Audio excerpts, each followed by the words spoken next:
Hey Celis, any idea the why is not streaming?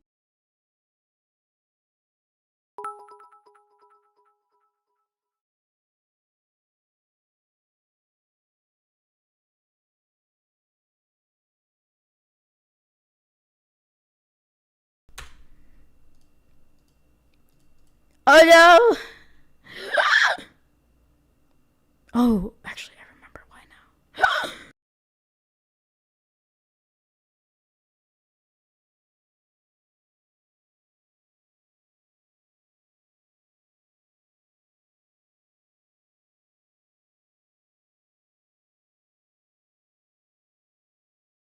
Alright, can you guys hear me now? Is it working? Is it working? Is it working? Am I right? Can you hear me? Hello, hello, hello. Hey, hey, hey, hey, hey, hey. Okay, great. So I do a little fiddling with OBS sometimes, and I forget that it messes up. Anyway, back to my spiel. My apologies, chat. Hello, happy Friday, happy viernes, mis amigos. No vamos a chambear, vamos a janguear, a bailar, a cantar. No, we're gonna go. We're gonna have a conversation. That's what we're gonna do. So most of my notifications are muted. I guess outside of a few that need to be muted still. Which if you guys give me a second, I'll do that while I talk here. But welcome in. Happy Friday, everyone. God bless you. I hope that you're taking care. It is very nice to be back. My voice is mostly back, and I am not dying as much. So good timing. Glory to God. Those steroids they're doing a number on my body. I'm sure it'll destroy me in one way in the future, but we'll be fine. It's all good. But welcome in. I'm glad to be here with you guys, and I'm really thankful that we can be here today to continue uh what has been started, what the motion that has been put in the ocean. Perhaps I don't know English anymore, so that was a horrible rhyme. But a lot of things happening in this space. Of course, we don't have a ton of time to talk about what's been going on in VTubing, nor on the Christian side of VTubing. But perhaps we can talk about it on Sunday, if I'm streaming on Sunday, that is. Um, but a lot of things going on, my friends. I can't believe it. It's crazy out here, man. It is really, really a crazy, wacko world that we're living in. But glory to God that we're here today and we can speak about it, about one part of this wacko world that we're in. And if you guys don't know AvaLav, AvaLav is a transgender woman. So a man, and I'm not saying this to already start this conversation off in a crazy way, but to put my beliefs out there without having to run a 10-mile sentence that kind of narrows it down. And we're going to be speaking today. It's going to be somewhat of sort of a mix between an informal debate and a conversation, because if you watch the debate with Leaflet, it was supposed to be on abortion primarily, but then it I need to find a different word, but for the sake of the word that came in my head, it eventually transitioned into talking about transgenderism. And while I don't mean offense here, you can obviously go watch the VOD for yourself, and you can watch my reaction to the live stream. I was watching it live, and kind of, reacting live to what was being said. Unfortunately, there was a lot of jumping all over the place, primarily on Ava's part, and I have a couple of questions that I'd like to ask to better understand his position and where he's coming from, and his life, and things that he would like to share, or that Ava would like to share, for the sake of understanding. And so I think I think the debate went pretty well. Leaflet did a pretty good job breaking things down, and and such. So I feel like there's really not much for me to do there in terms of the debate aspect. If it ends up turning into the debate, I suppose that's how it goes. But I would say overall, I want to really have a conversation and kind of understand where Ava is coming from, the perspective that Ava has and such. Because I was very confused about a couple of things, and I think that there needs to be a expansion and of ideas and definitions being kind of set down. So as a reminder, guys, as always, please do not go harass anybody that we speak to, whether we agree with them or not, right? As Christian, and this is primarily for the people who are Christian in my audience. If you're not Christian, I don't necessarily have the same expectations, because you do what you want to do, and I have no control over you. But for those of you who are Christian, please, I know that it's easy to get angry. I know it's easy to throw slurs and things around, but please keep in mind to be Christ-like. It doesn't mean that, of course, that we agree or that we affirm anything, but at the same time, we try not to act like the world, okay? So I would really appreciate it if we didn't use words like TR00N or FAG in the chat. I will ban you. Trust me, I will ban you. And my mods, if you're here watching today, any kind of behavior like that is not tolerated. If you want to do that on social media, if you want to do that on Twitter, you can do it on your own time, but don't do it in my chat. I think something really important here is that if you guys are in fact part of my community, you kind of reflect me as a creator, and you guys know that I don't use that kind of language when I'm talking to other people. So I would hope that you wouldn't do that in my chat. And it's not affirming anything, but there has to be some. You got received on Holy Saturday. Congratulations. I have to mute super. I thought I muted super chats. I gotta do that again. Thank you. God bless you. Thank you for that. And I hope that you had a wonderful holy Saturday night. Wonderful Pasha. I thought I muted this. Okay, I guess not. Okay, now I did. So please, I'm begging you, do not embarrass me. I don't appreciate it. You guys know that I don't use this kind of language, and sure, you might not care, but I do care, because that's not how I speak. And if you don't like it, well, I guess you don't like it. But anyway, let's get this started, guys. If you don't know me, if you're new here, my name is Celeste. I'm a Christian VTuber.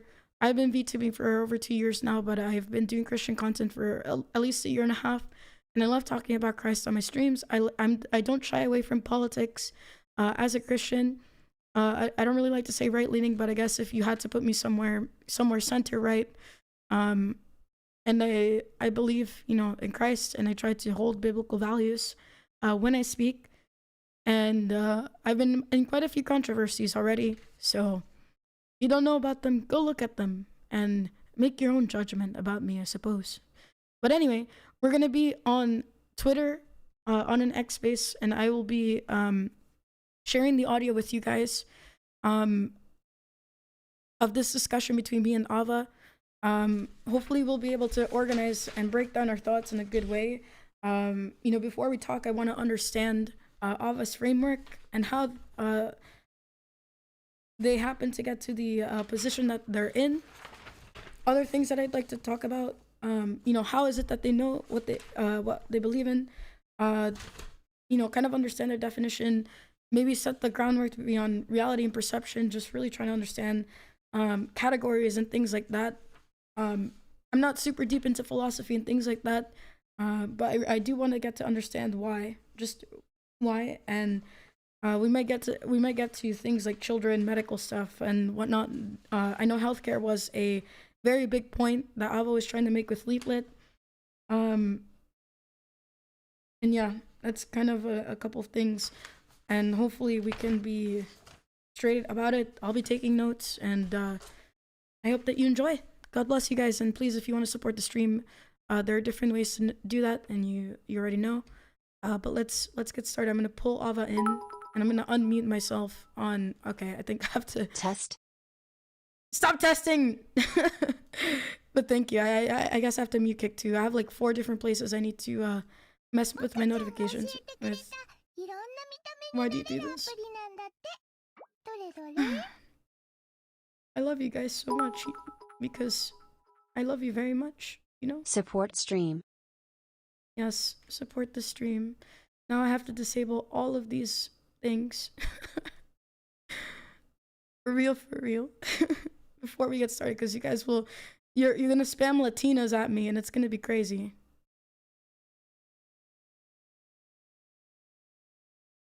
Maybe we'll just have these permanently disabled. Oh man.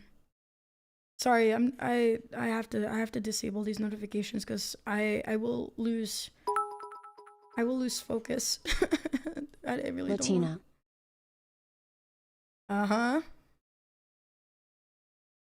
Latinas, eh? But yeah, thank you guys ahead of time for your support. After this conversation, I'll go through the notifications. But for now, everything has to be muted. So let me get back on. Oh no, did the X space close? Oh no, did I close it by mistake? I was wondering why it was so quiet. Oh my gosh. That's my bad. I didn't realize that I closed. I closed the page. That was my bad. Sorry. I'll drag Ava in a second. I honestly didn't realize that I had closed space. Make a new one. Anyone?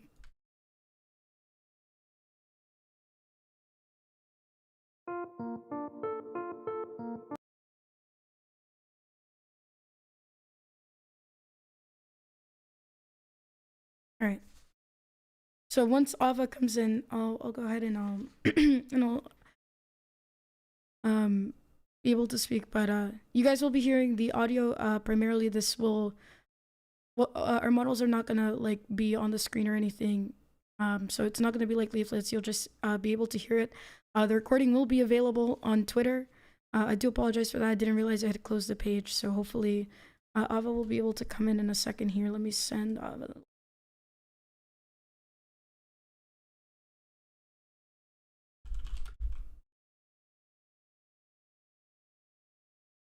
And if you guys prefer to listen on X Space, you can. But I'll be streaming here. So feel free to pick whatever tickles your fancy, I suppose. Here's what I might do though. I might share my. Right. Ava, if you want to request, I think you did. Okay, here we go. Let me let you in here. Hopefully the sound will come in okay. Hello. Hello. Hello. Hi. How are you? How are you today? Pretty good. Pretty good. Pretty based. Listening to a little bit of your stream while the chat was like messed up. Pretty Yeah, based. I apologize for that. I forgot that with X spaces, like if you close out of the tab, it closes everything out. So hopefully I will not mistakenly do so again. I'm gonna keep the X space up here in the corner so people can kind of see like when you're talking and stuff. So appreciate you joining me today. Hope that your week went pretty well. And I was just telling chat, please be respectful of everything. And so this can sort of be a sort of informal debate, mostly conversation. I think we had talked about it before, but just to kind of reiterate again, I had my questions for you.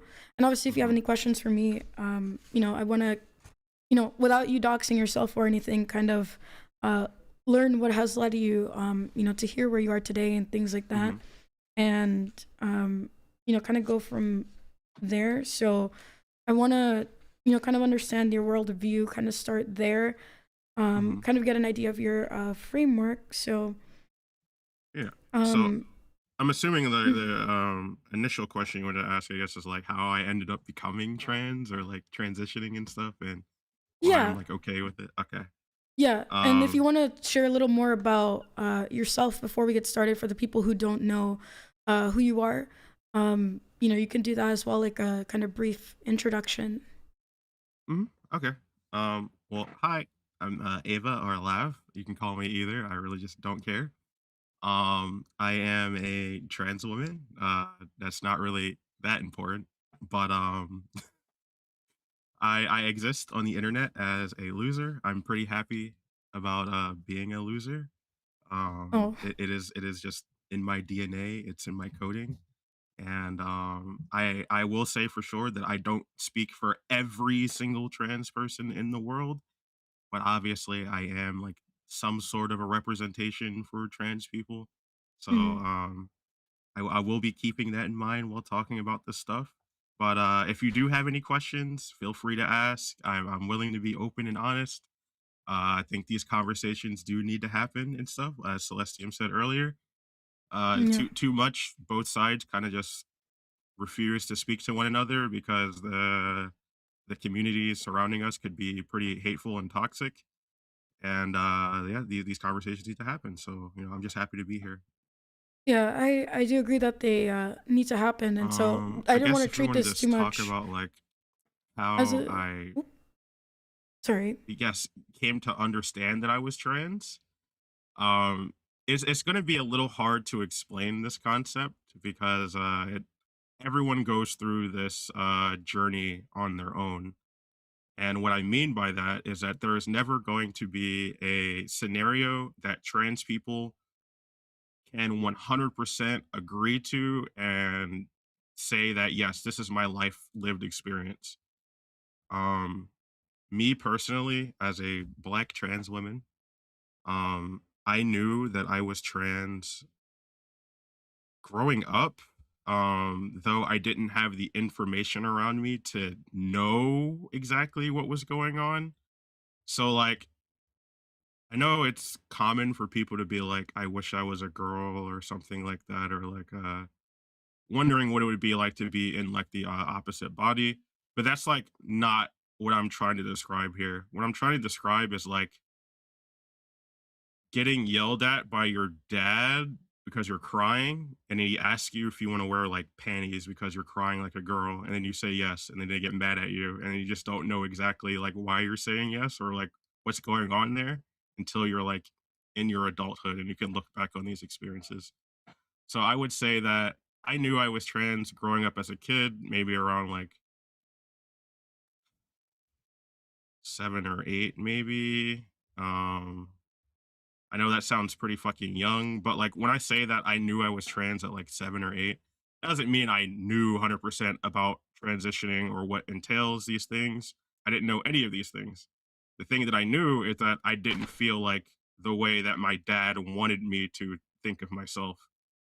And trying to portray myself as the child that he wanted me to be rather than the person that I like, actually was stunned me in a lot of ways and held me back from a lot of information that I could have potentially had around me, but I just didn't have any of this information, especially being in like black communities and stuff. There's a pretty big aspect of Mm. homophobia and stuff around like the early 2000s. So there was like no way for me to really know like a lot of the gay trans stuff before getting into like So, I guess and high I school schooling, the end of high school towards like adulthood, when do I you start mind if actually I having like these pause you types of for friends a and stuff second? in different neighborhoods. But So, yeah, I know I talked for a long there, but no, I mean, sorry. and yeah, no, you, and I mean, I asked you about yourself, so, um, and if you don't mind me pausing, just like for clarifying questions, while you're telling your story, and to kind of,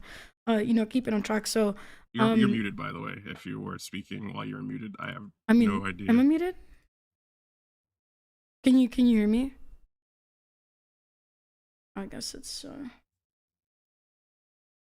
weird. Hello? Yeah, I don't know what's going on. I Um, guess can't it's hear not. anything that's going on. Can you guys hear me on Twitter? And if you can you put like a thumbs up? But if not, um, I guess we Maybe I need can. to leave and then join back.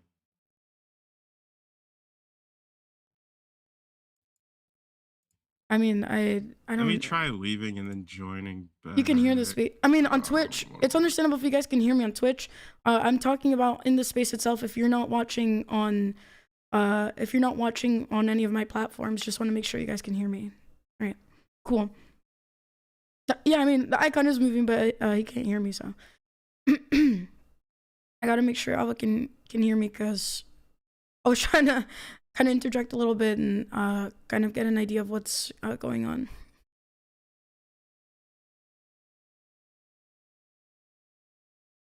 All right, let me see. All right. Um, All right, I, can you hear me now? yeah, I can hear you now. Okay, perfect. So sometimes X Spaces messes up a little bit, so I'm glad you can hear me now.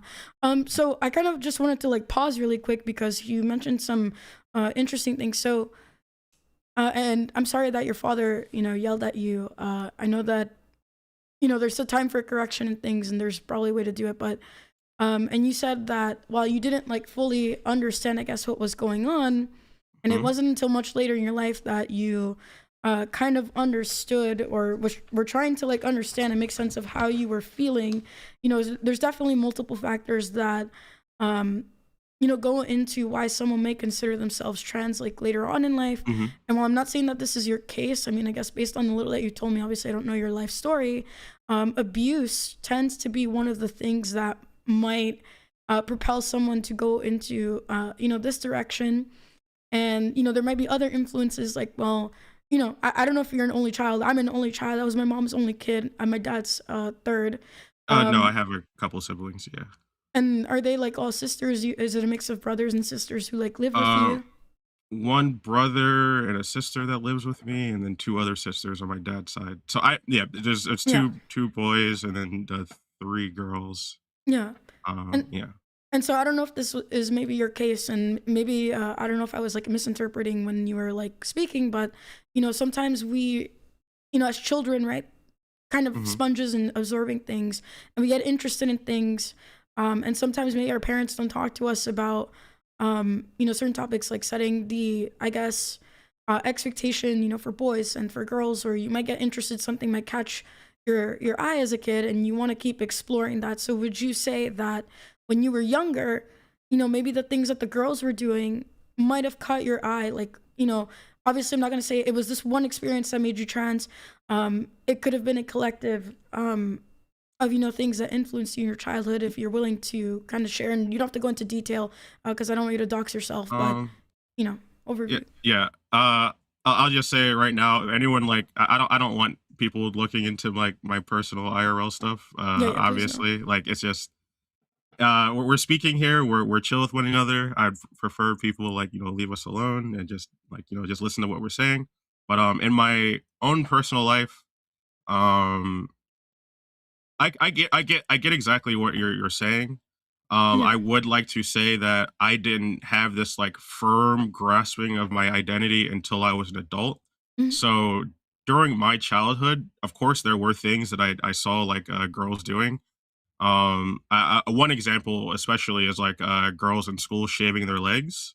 Mhm. And everyone's like like crowding around, like touching each other's legs and stuff. Like, oh my god, it's so smooth, X Y Z, blah blah blah blah blah. Yeah. And like I shaved my legs at one point, just to kind of like I guess like understand the feeling. And at one point, I think my Mhm. dad's girlfriend at the time asked me like why are you shaving your legs? You're a boy. Like is Yeah. there something going on? X Y Z. I didn't know how to like explain it. I just like shave my legs. Like you know what I mean? Like I just shave my. I didn't Yeah. know how to explain it, but like I uh, get exactly what you mean. I will okay. like 100% clarify that no, I was not abused into like being trans or anything. If anything, I would say that I was more scared to be seen as like fruity or gay at all because of how like Mhm. black communities in like the early 2000s worked and shit like that. Like that was like the thing I was scared of, being gay or trans. Like I wasn't able to contend with this fact until I was an adult. Okay, I got you. All right.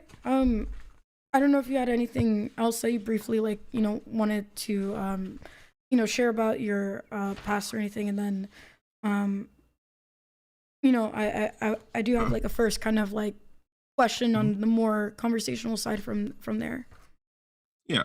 If I were to say anything else about my life, when I bring up my life experiences in terms of like knowing now that I'm trans, I'm kind of describing like how other Hmm. people would experience like that feeling of something's wrong, but you don't know how to describe it because you have no information around you whatsoever at all to like tell you these things. Um, so like when I'm explaining these things, I just want everyone to know that I'm not saying that yeah, I was yelled at by my dad and that turned me trans or something. No, that's not what I'm saying. What I'm saying is that now that I'm trans in my adulthood and I look back on my life, there were moments as a child where I like expressly confirm that like I'm more interested in like girl stuff, and Mm, I yeah, and at that time like my dad couldn't contend with that, and yeah. yeah. Okay, so you were interested in what women or young girls were doing at the time, and obviously there's that divide between what you know is common for girls and boys. So Mhm. but you were more interested in the girl I, stuff. Okay, I wouldn't even say that, right? So I okay, was interested in doing what I do right now. I'm okay. chilling online, playing games, talking to Mm, people or whatever. Like that's who I am as a person. But like when it comes to like crying or like aspects that are feminine that like mm, more like masculine parents would be like, you're a boy, you shouldn't be crying. Do you want to wear like girls clothing and girls underwear because you're crying and you want to be a girl? Um like that's the thing that like was that's the thing that was really getting hounded on, I guess, yeah. in my lifehood or my lifetime, was that like you're not being man enough as a young kid, therefore Mm. like do you want to be a girl or whatever. Yeah, and I'm not gonna give every detail about my personal life, but I know that with my mom, she was, when like Hispanic culture, right? It's like very strict, and there's like Hmm. expectations even from like a young age, to do certain things. I know what it feels like as well to, kind of be, and obviously, our parents, they're looking out for us. Sometimes they don't always know how to speak necessarily, Yeah.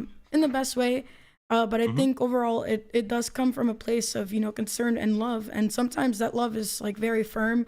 And that's something that I learned very early on from my mom, in it being firm. So Yeah. I totally, can relate a little bit there when it comes to family. So before we get into like any kind of specific issues, I kind of, again, you kind of shared with me a little bit about your framework, kind of what's led you here. How do you determine kind of what's true, like about your identity? How does it contend, uh, with reality? Like how do you kind of handle those, um, two things?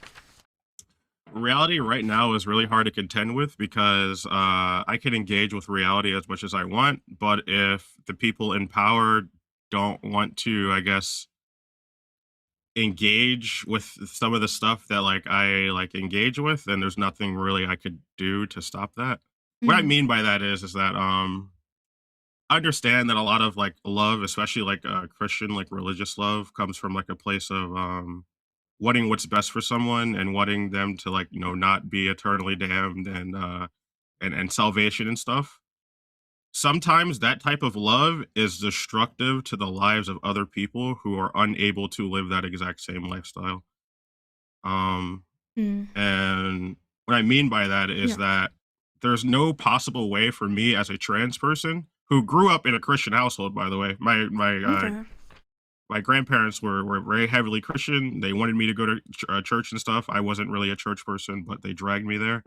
Mm, Um, it's really difficult when trans people like me are confronted with, I guess, biblical text or reasoning for why like our existence isn't exactly the most accepted or acceptable, or how do I put mm, this? Our existence and the way that we exist in like treating like gender dysphoria, which is an actual like mm, mental like diagnosis thing. mm. There's no way for me to like deal with these things in a religious point of view, I guess, if I were to explain it.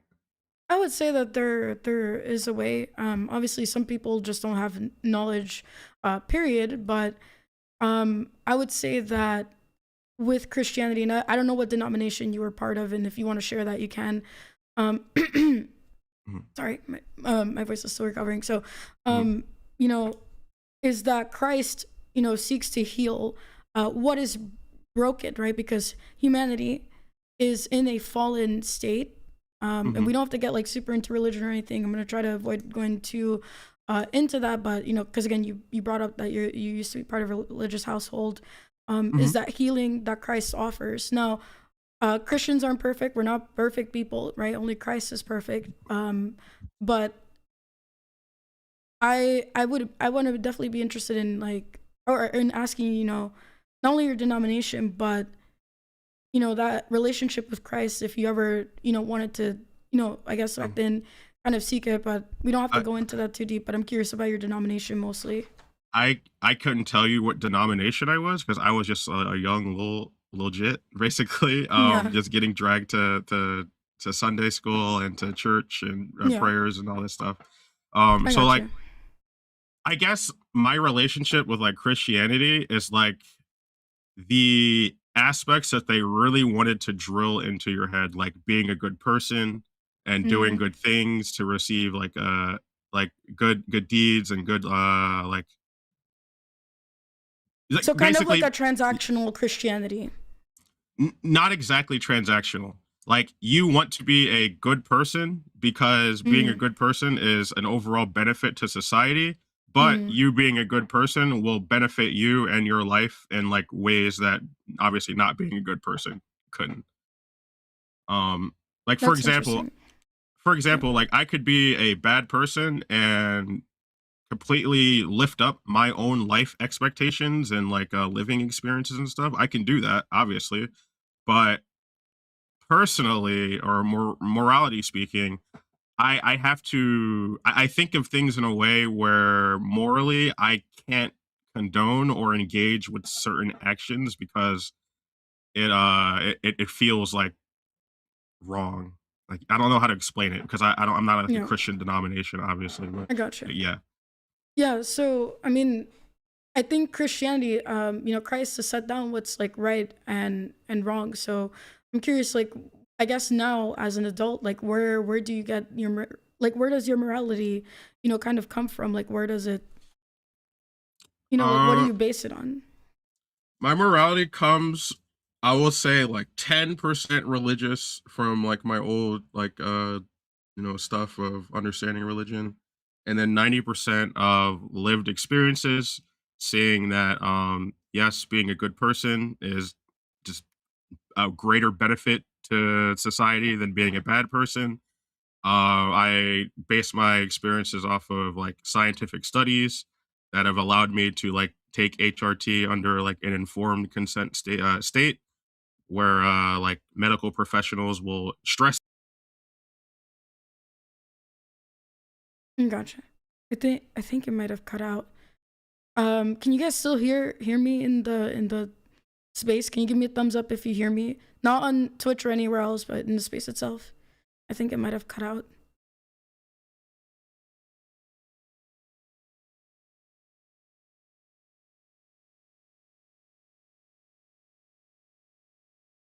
Okay, you guys can hear me. I guess it cut out. Um, Ava, would you be able to join again? I mean, if it continues, I might have to just add you on Discord. Because X Spaces tends to have this problem where it cuts people out.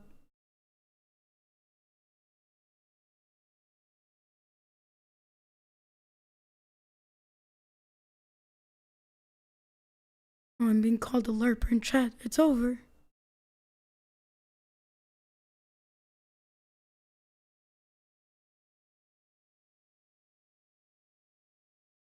Okay. If you want to try to request to come up, I'll bring you in. But I guess um, Greenlock, I don't know if you're still listening on X Space, but I guess it is kind of cutting out. Um, Ava, can you send me your Discord so I can just add you, because I think this is just it's gonna be super problematic. If you guys want to watch on any of my platforms, you can. We're gonna continue from there. And if you want to, I guess, put your input, you can do the highlight feature on Twitch or something like that, and I'll do my best to read. And of course, I think Ava's open for questions later, so we'll have some questions if anything later. Oh man. All right, so I do apologize for anyone who's just listening on X Spaces. I thought this was gonna work, but it's not cooperating. So I'm gonna have to add Ava here on Discord.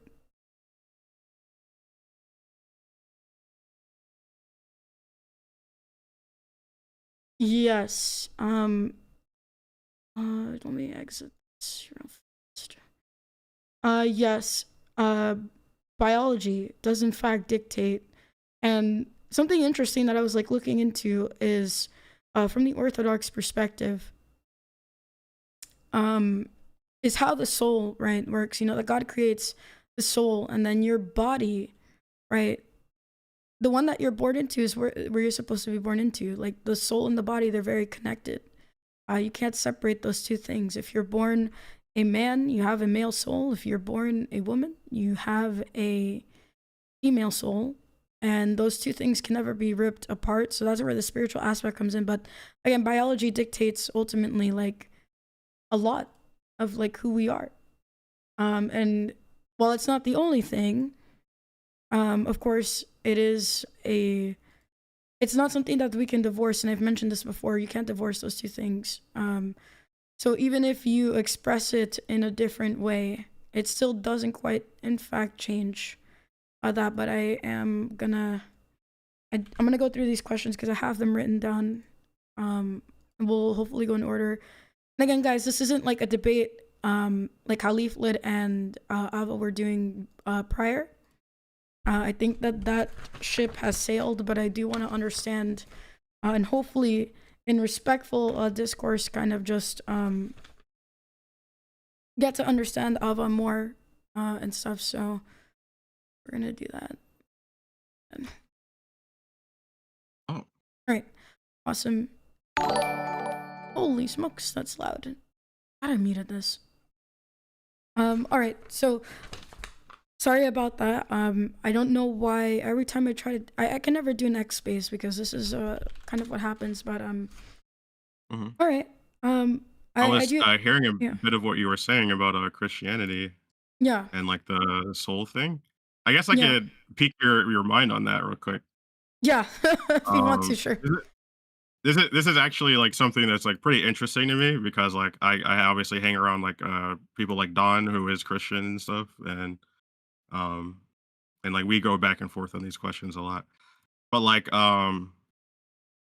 you said that like when God makes like a body, like they don't make mistakes. If you have a soul of a man, you have a soul of a man. If you have a soul of a woman, you're gonna be a woman. XYZ. Like, is that like a correct like assessment of what you said? Yeah. So when you are conceived, and Mhm. your soul, at that point in time, your soul goes into that, you know, the zygote, the embryo, the formation. You from the start, once you're conceived, you have a soul. Mhm. And in the Orthodox teaching, and just to for anybody out there, I'm not a teacher. I was just doing reading because I was very curious about what the Orthodox position was on that. You are either born male or female, and that's it. Your soul is it corresponds to that reality.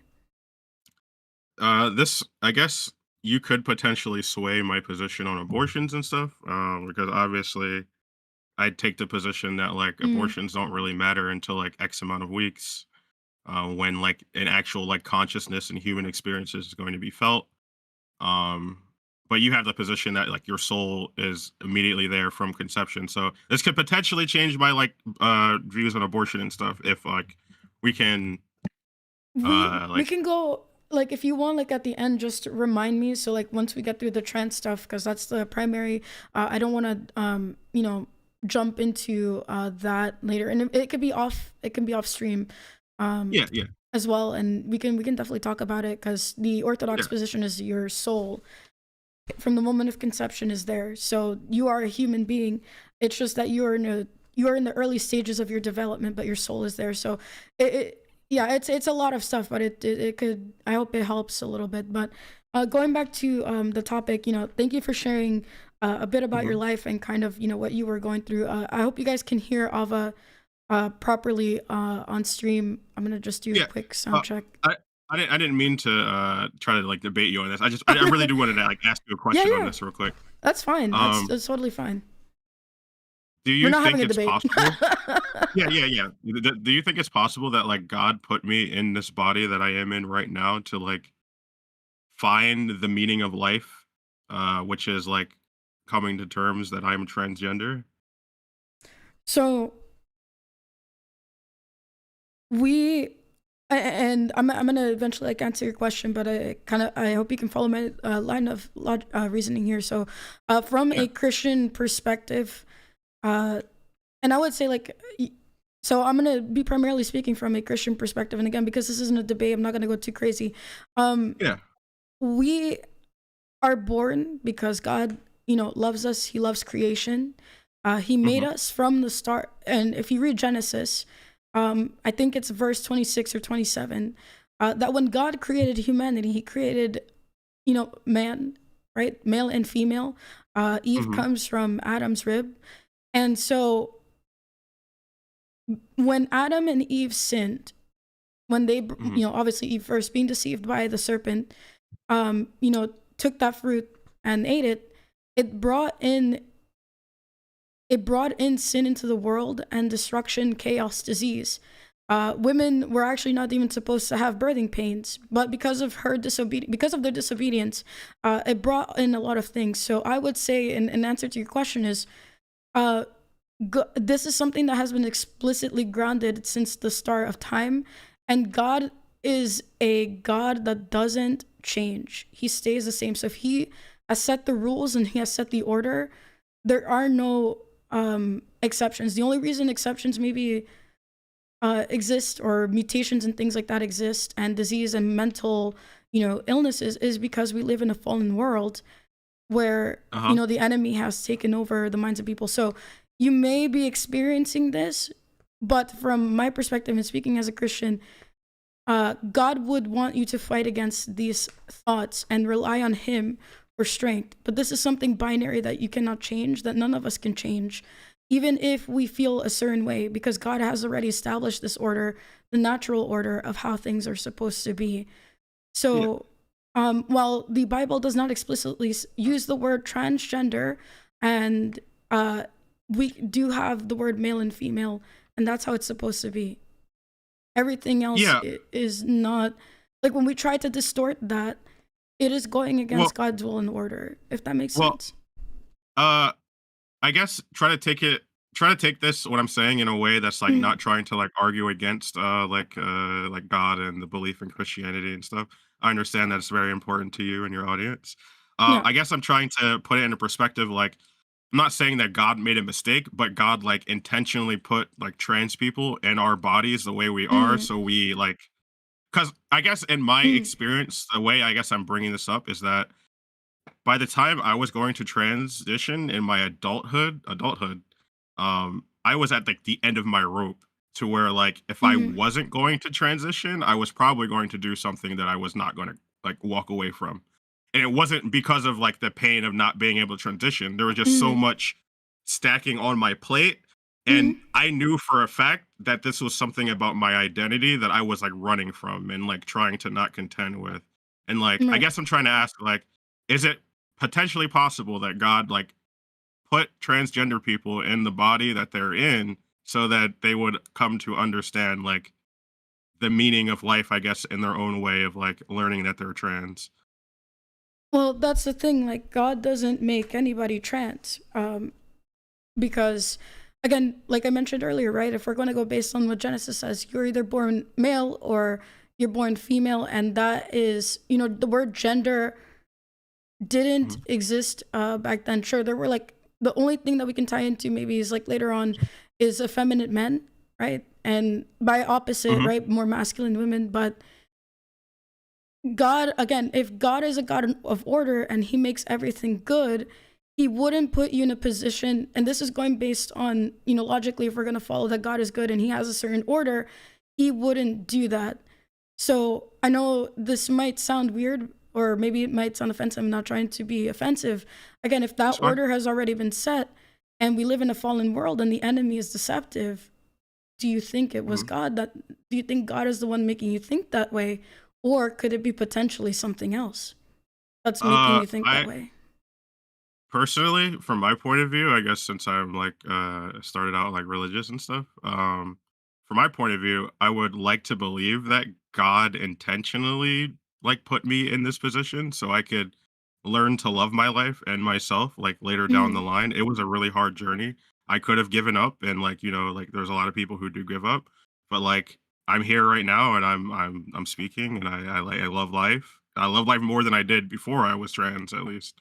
right. Um so like in my personal point of view, I Mm, hope that it was like like a entity that was like mm, putting me on this path to learn to love myself and my life and XYZ. I think that's something that God would do, but like of course I'm not like the right. religious person here. I could be wrong, but yeah. And that's understandable, right? Like, because again, and I just want you to know, like, I don't hate you at all. I know that Hmm. you have gone through things in your life, and it sounds like you've gone through a lot, and that's understandable. You've gone through a lot of pain that I'm not in your shoes, so I can't say that. Oh, I know exactly what you're going through. Um, Yeah. but I would say that something that I think a lot of people, and even myself when I was younger, that was difficult to contend is that God is a certain way, and He has revealed a lot of who He is, and He Mhm. he is not going to do something that is going to harm you. He may test us sometimes, and maybe that's Yeah. more or less what you're trying to do, but it's not a test that will go contrary to his will. And when we understand what his will is for humanity, um, it kind of lights up something and it makes you kind of begin to understand. So we have to be careful not to input our own will into God, but rather see what Mhm. God's will is for us.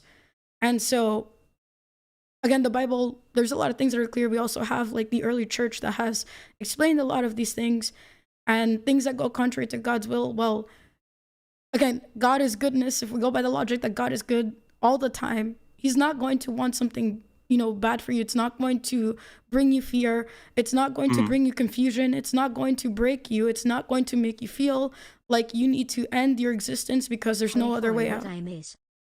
Mhm. God, God is going to give you strength, but ultimately we need to follow what it is that He says.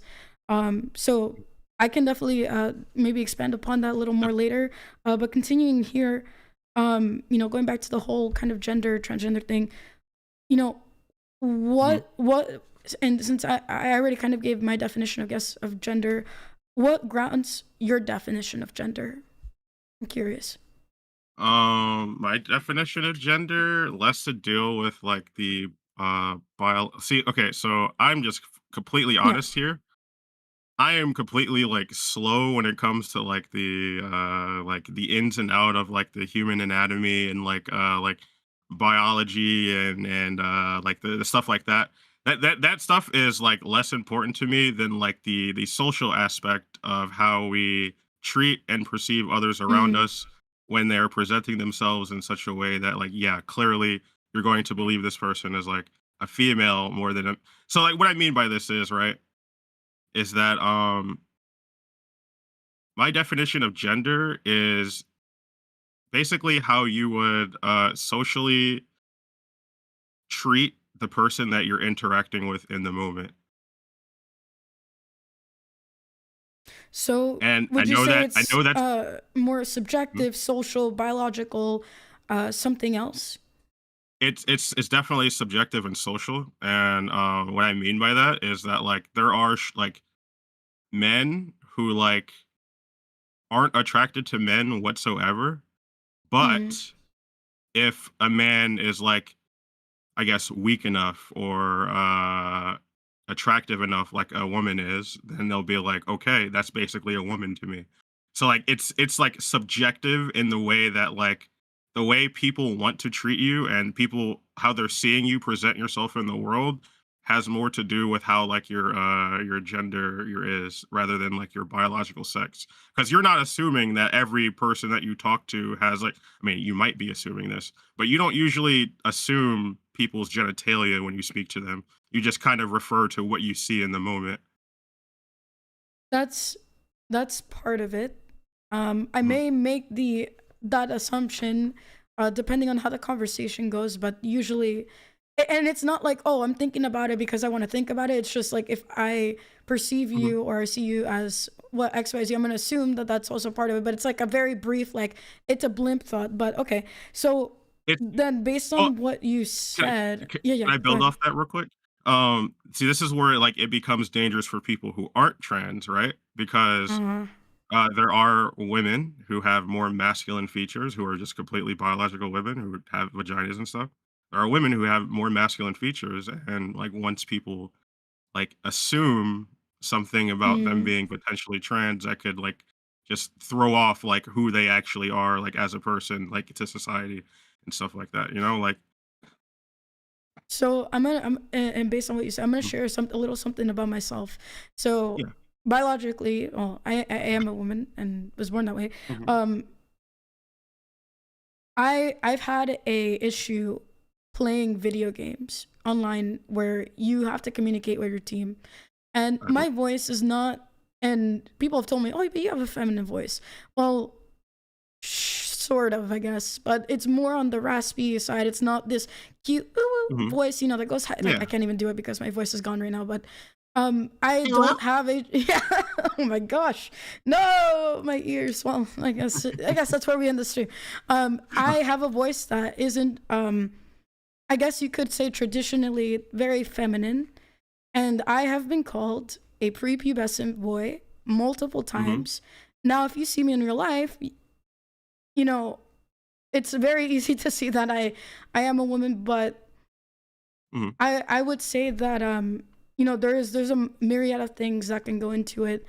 Some things do make it more obvious than others, and obviously I'm not gonna dig too deep into, like, if I see you face to face, I'm not gonna dig too deep and confirm whether or not you are a woman or not. But there are things that Yeah. do give a clear giveaway that It are exclusive to men and are exclusive to women. Sure, there may be people who might not look as attractive or might have more their phenotype.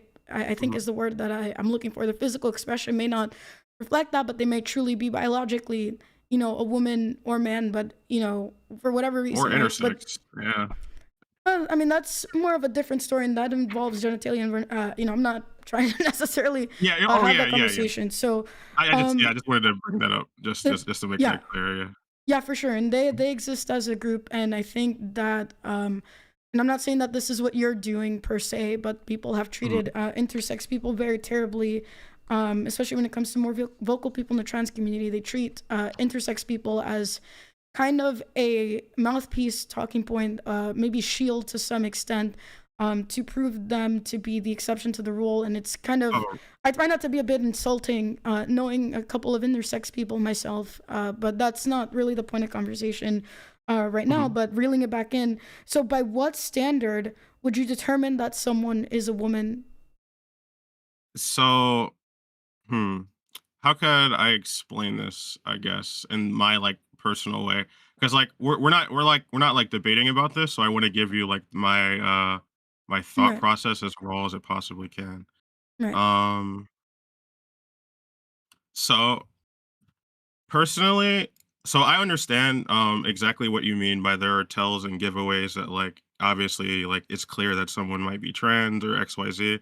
Like when I hear your voice, like I clearly understand the, like, the tomboyish, like, I understand you might get the comments about the prepubescent, like, teen like boy sounding, and that's just like how people's voices are. Um Me online, if I voice trained more, obviously I'm not voice training right now, but like I have, like, voice trained and worked on these things. If I voice train more and I'm using Mm, my feminine model and stuff, the only thing that's, like, really hinting at me being trans is me, like, opting to tell you that I'm trans in that scenario. Like, if you saw me in person and even if I passed, if you knew I was trans already, you're already going to, like, assume something about me potentially. But, like, if you didn't know anything about me, you would just assume that I'm essentially like any other person besides the voice. Um, mm, Intersex people, in my understanding, they don't have that choice that we do. mm, And what I mean by that is that when they're born, doctors and parents typically make that decision for them. And whether it's the right decision or not is obviously not going to be known until the intersex person is like uh grown into their own body and understanding who they are. I think in the case of Um intersex people, there are biological markers that will point in a I don't fully understand it myself, but it's gonna be based entirely like on biology. I suppose either what they're closest to or if they have a Y chromosome, things like that. So I don't want to necessarily put too much attention on so, intersex people because we're oh, talking about well yeah, transgenderism, but I yeah, get what you're trying to say. because yeah, this is kind of important because J.K. Rowling, and I know this is like Harry Potter or whatever. Like, I'm not even gonna talk about the Harry Potter stuff.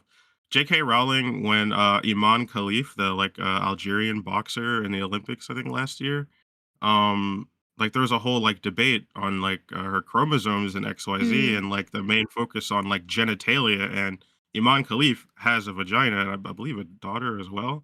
And like now that like it's like known that they're like yes they're intersex, like the goalpost has moved from like you need like a vagina and to like present feminine to like your biology and stuff has to match, which is like now we're getting into like territories where like it's getting like super pedantic, and I think it's better for us to focus on like the social aspect and like respecting people if we feel like it's necessary to respect them in the moment Well, and stuff that's the like that. thing, though.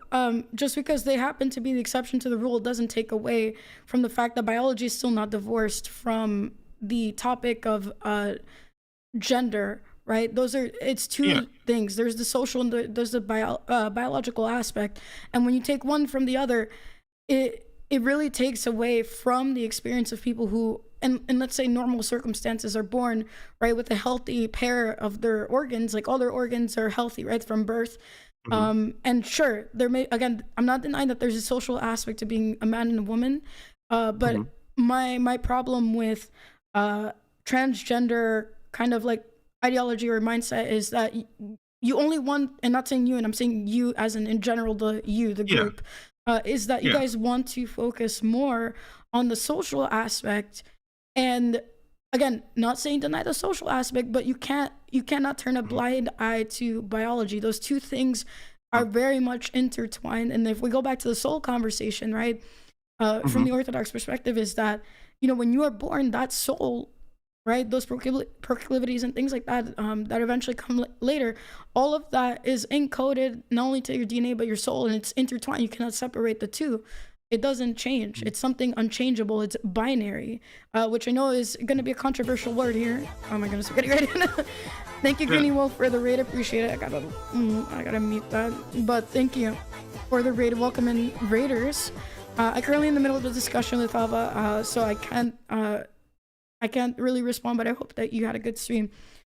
So okay, so for you, it's a more subjective social thing. So that claim that you've Uh, made, then if it is in fact more subjective, let's say, right, being a man or a woman, or in this mhm. case, let's say because we're talking about women, why should other people recognize this particular belief? Why should they hold to this mindset, this framework in particular?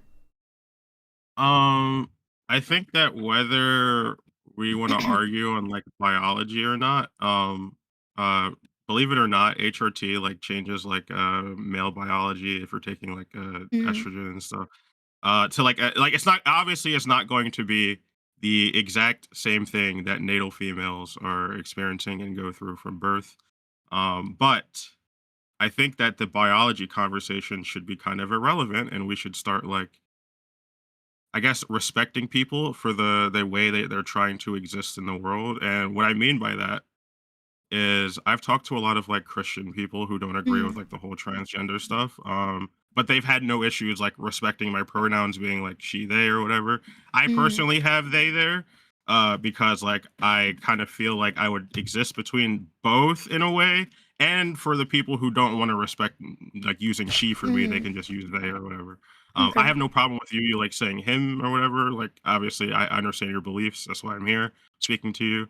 Right. And also, you don't have to hedge any of your comments. And like, I understand that you're not speaking about me, or you might be speaking about me in some cases, but like, I'm not Mm. going to take it in like a personal way. So you can just talk to me like you would. Yeah, and again, it's not out of disrespect because I'm trying to tear you down or anything. It's again, like you mentioned, it's Mhm. from my belief point, and so um so because you're again taking it from a more, I guess, social aspect, and that's how you define kind of like womanhood. Um, kind of like, don't you think that definition is kind of like, secular? Like, if a woman identifies as a woman, then why does the word woman there's no real like meaning, there's no kind of separation then when we just make it about kind of the just the social, because if it's like, okay, well, Uh, you just present that way and you say that that's what you are, then why there's no point in using the word woman, because it has no independent meaning, it doesn't stand by itself, there's no distinction, it just kind of blends, if that makes sense. I think there is a good like meaning, um like for example, when you say you're a woman, you're not like speaking about like you having the capacity to give birth to XYZ as a children. You're usually speaking about the way that you exist and are treated around like um Mm. by society, by everybody else. Like you are a woman, you're not going to be treated like how like men are typically treated in society, and that's like what you're thinking about. Typically, that's what I think. That's what I think So you're typically like I'm gonna referring to. clarify that for you, Mhm. because I think it's really important. So when I say that I'm a woman, I don't only mean the social aspect of how a man's gonna treat me, based on how like they see me. And when I was watching your debate with Leaflet, um, I'm not trying to like roast you or anything or tear Oh, you roast apart. me, it's fine. Roast me, it's I fine. think I think that conversation there was a lot of disrespect, and I was just thinking to myself like, and not only to like Leaflet, but just to kind of like women, like kind of women in general. I thought it was a bit misogynistic, because when I think of myself as a woman, I'm not just thinking about the social aspect. I'm a woman with you know organs, my bone structure is different, my Yeah, facial structure is different. yeah. In my case, and I'm gonna try not to get explicit, it's like I can reproduce in a certain way that men cannot. So for me, Mhm. these two things are not, they cannot be divorced, and when someone tries to divorce them, I get really upset, because and again, I'm gonna try not to be explicit for you guys in the chat. When I was young and I was developing, I went through a lot of pain, and I've gone through a lot of pain in my life that a man will Mhm. never ever get to understand. And so for Yeah. me, it feels like I'm being erased, because now everyone just, or people want to focus on this, on half of who I am. And I'm so much more than that social aspect, because look, I'm gonna tell you now, I'm a tomboy. It's not just like in my voice, but I love video games. I'm not gonna say Base. I'm like athletic, but I like having discussions. I'm not really good at debates yet, but that's something that I'm interested in, and that's a more masculine thing on a social level. Men love to debate; they get a bit Mhm. aggressive. I'm not like a very aggressive person. I try not to be. Um, Mhm. but I don't want that other half of me to be erased and be defined for me, that a woman is just this, how the aesthetic part and how I feel, because I I wanna I've tell gone through so you much. I want to tell you that this transgender aspect is not for aesthetic purposes. If I cared about like the aesthetic part, I would just be like a femboy or a Otonoko or something Yeah, like that. femboy, right. If I'm in a gay Yeah, man, more likely than like not. So yeah. what you're explaining, like your pain that you went through, like that is something like that's a core like part of my identity that I wish I experienced because I just wish that I was like a woman. And like I don't know how to explain it in a way that like Right. doesn't like sound weird for. You want to be in, you want to experience, the joys of motherhood and things like that. Unfortunately, right? Because Mhm, biologically you can't do that. I know that that can create some sort of distress, and but the thing is and again, I'm not trying to be disrespectful here, is that sure. why and I'm not saying this is you, but like the whole kind of movement or ideology or people coming out, right, as trans, Mhm. why must a woman be redefined based on how you guys want to feel, and not for what it is? Why does this reality, like, and I think you acknowledge it to some degree, Mhm. based on the conversation that you had with Leaflet and now with me, Mhm. do you need to experience this? Like, why does this experience, this really, because you mentioned, right, it's a core part that you want to experience. Why Why do you have to redefine that? And I'm not saying you specifically, but why do you guys as a Um, whole want to redefine this? I guess I can understand. I get okay. So I guess speaking as a natal male, I can understand the like. I guess I can understand it to like a degree. Like how do I explain this? Because like the aspect between men and women growing up is like different. Whereas like I guess what I'm trying to say is that I'm not trying to redefine what a woman is. Mm-hmm. Um, what I want to do Mm-hmm. is shift the focus away from like the like standard like when I think of a woman, of course, I think of someone who typically can give birth. That is something Right. that I wish as a core part of my identity I was able to experience, but I can't. But potentially someday Right. in the future, if science allows that to happen for trans women like me, then that could potentially be a thing. But like we have to get there first for that to ever like be applicable here.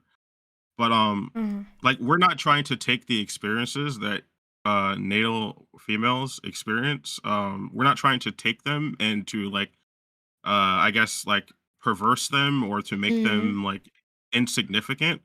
I guess what we're trying to do is to like I understand that okay, so hear me out when I say this. So when I say that like trans stuff isn't about the aesthetics or like the stuff like that, the social aspect does have a huge part on our identity. And what I Right. mean by that is the way people treat us, and people do treat people who are like openly gay in a more hostile way or openly trans in a more hostile way. That hostility that society tends to place on us ends up doing far more damage to like our psyche and like what we're going through. Like I can recognize that I'm never going to experience the exact same life that you're experiencing as like a natal female. I'm never going to experience that, even though I wish I could.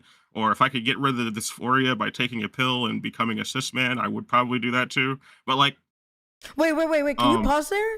Hold on. So yeah. you said you would want to take a pill to.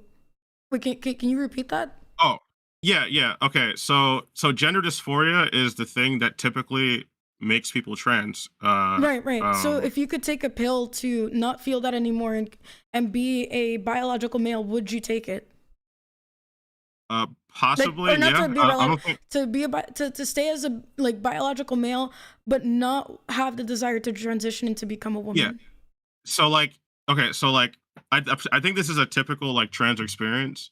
Is that like, if we could take a pill that would completely get rid of gender dysphoria in a way that like Mm, just makes it inconsequential to our life, we probably would take that pill because the act of openly transitioning is like more like hostile and harmful for us than like taking a pill that would just erase the gender dysphoria. so, and that would mean you would live life as a male, as a man, and you wouldn't be interested, right, in being, Yeah.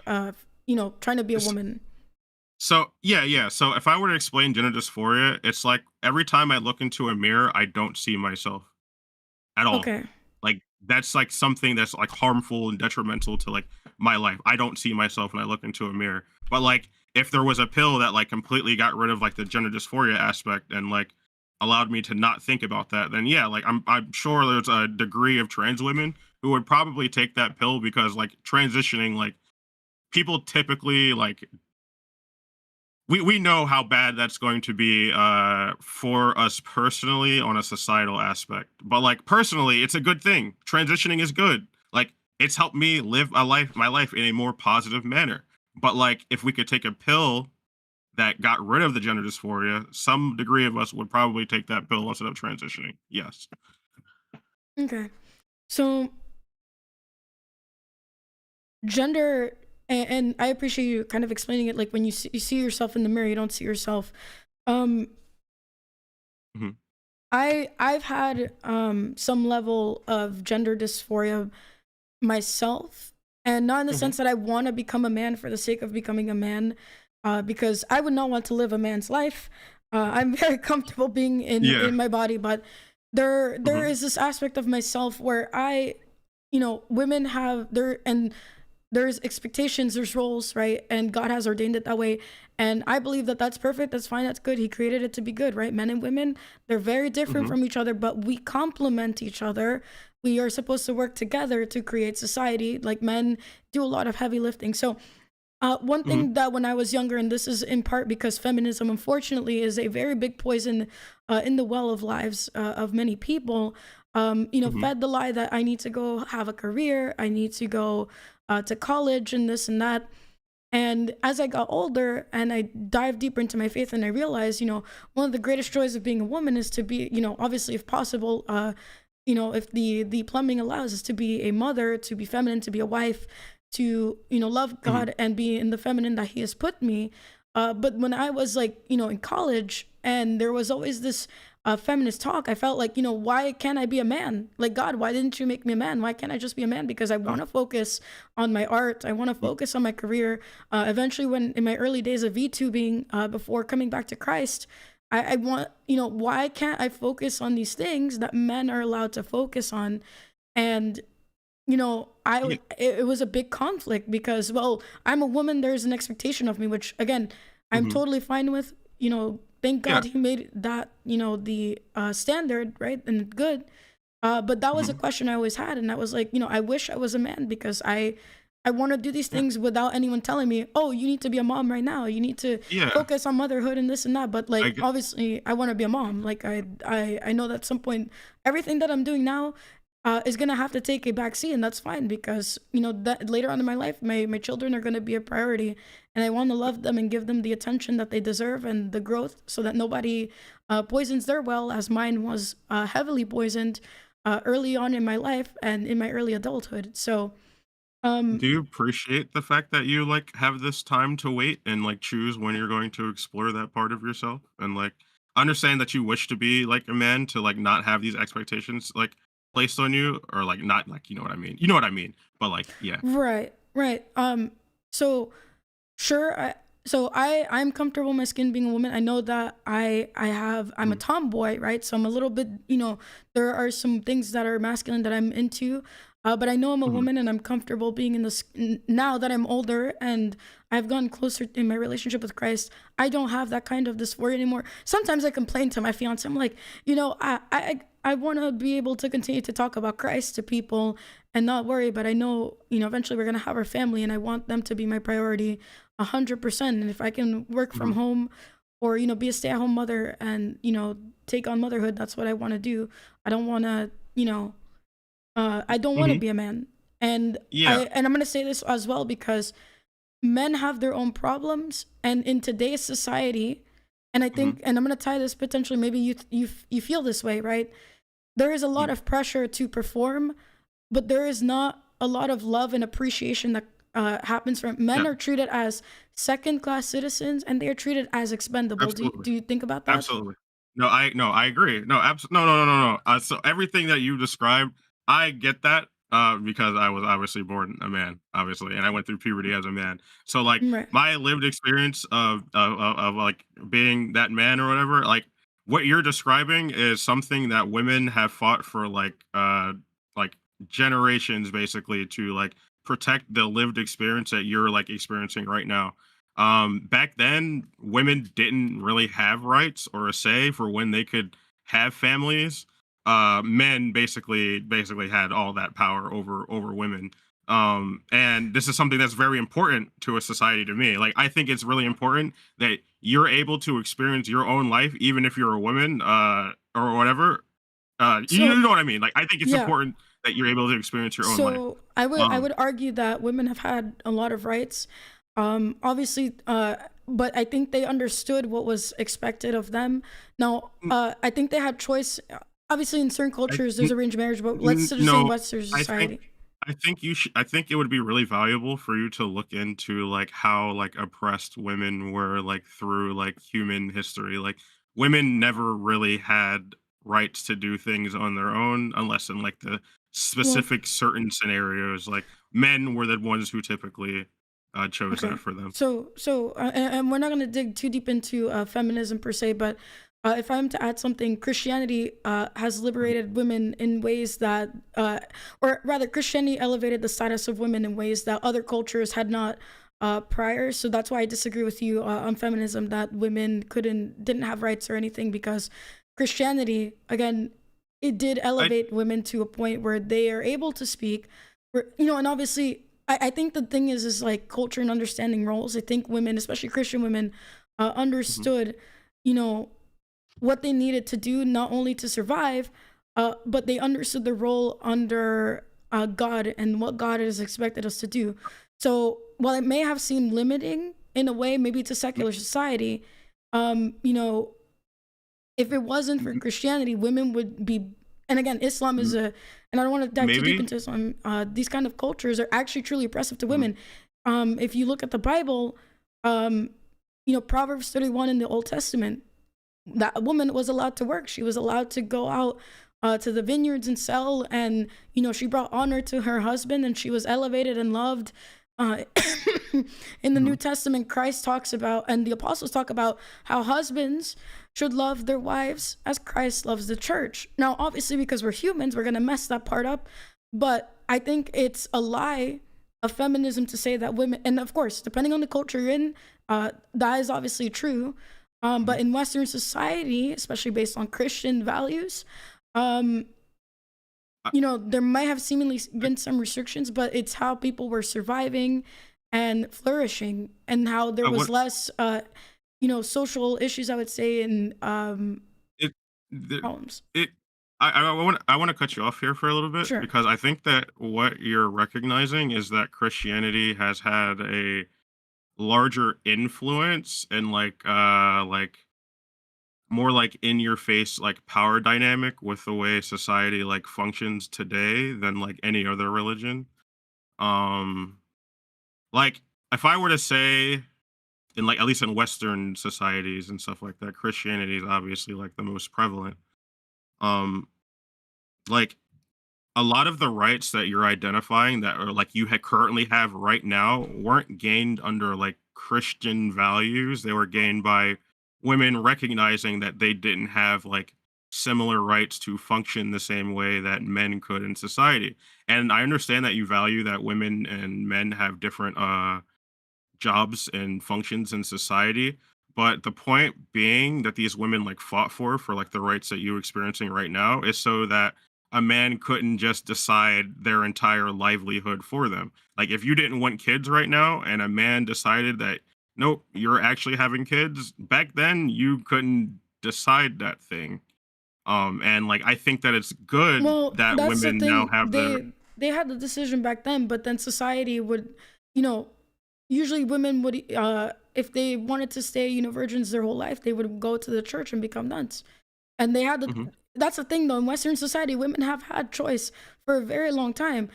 If they didn't want to, have kids and have a family, they could go, serve in the church, and that was beautiful. And those women chose them. You know, and so order and structure, right? uh, And the problem with the West now is that there's a very big lack of order and structure that has people I going crazy. So when we look at these older I times that were more traditional and maybe more patriarchal, there was a lot of order personally and less mental illness overall, because people knew what they were doing, they knew what they had to do, they they and didn't. a loving husband is not going to abuse his wife. Again, in Western culture, N women no. women had an elevated status. So sure, maybe you can Oh, argue more rights to do it like at the timing that they want, but they always had choice in Western society. Sure, we may not per like. Maybe we look at it. And sorry, I know you're trying to talk, mhm, but maybe I guess the way I'm trying to explain it is like, especially if you look at the Bible, like women were the first to discover that empty tomb. There were women, like if you look at the Bible, right? Stories of like Deborah, of like Hannah, Ruth, uh, Rahab, I can't pronounce her name. There have been women have, even in the Orthodox Church, the lives of saints. Women are mhm. saints. There are women recognized as saints for what they've done, not only for the faith, but how they helped people. And so I think it's a lie of feminism to say that women were not treated right. Because again, in a lot of cultures, women are like in Islam, for example, you're as if you're a woman, your opinion is like what, one third, two third, like it doesn't count. It's nothing full. But in Yeah. Christianity, right, the lives of saints, women were able to speak, they were able to help, they were able to put resources that their husbands were providing to help, generally people. And Mhm. think about queens, right? Sure, Mhm. maybe they're not the face, but they had a lot of influence over the kings. They had a lot of influence over men. And so while now you can argue, and maybe this is more greedy, is like, well, now we want to be the face. We want to take the full credit and not, in quietness, accept that, we have we have those wonderful positions next to our husbands. And so Mhm. I don't think it's true that women didn't have rights. They had a lot of influence. The power that a Wh- woman has over a man is actually quite interesting, I would say. when I say that women didn't have rights, like of course they had some like rights to do what they wanted, but like what I'm trying to describe is like Then you can't back say they didn't have then. rights because they What? can do Well, what they no. want. Well, no, no, no, no, no, no. So back then, a woman could say, "No, I don't want to have kids," and a man would say, "Okay, I'm just going to rape you, and then you're going to have this child." Men. That's what I'm trying to So, like so describe. my Like question is, men. Hmm? I gotta unmute this. Sorry, guys. Thank you for the raid, Atari. So my question is, what was the percentage of those cases? Like when a woman said no, what's the percentage of men that would go and violate her afterwards? Well, And sorry if you can avoid can't. using the word Well, I can't tell you. directly. I You can't gotta. tell you exactly, but like clearly, like society functioned in a different way. We didn't have the internet where we'd have like all these Mm, things known to us at the tip of our fingers. There's a lot of book burnings and like library burnings and shit like that throughout history. So obviously, we're not going to like know these things for sure.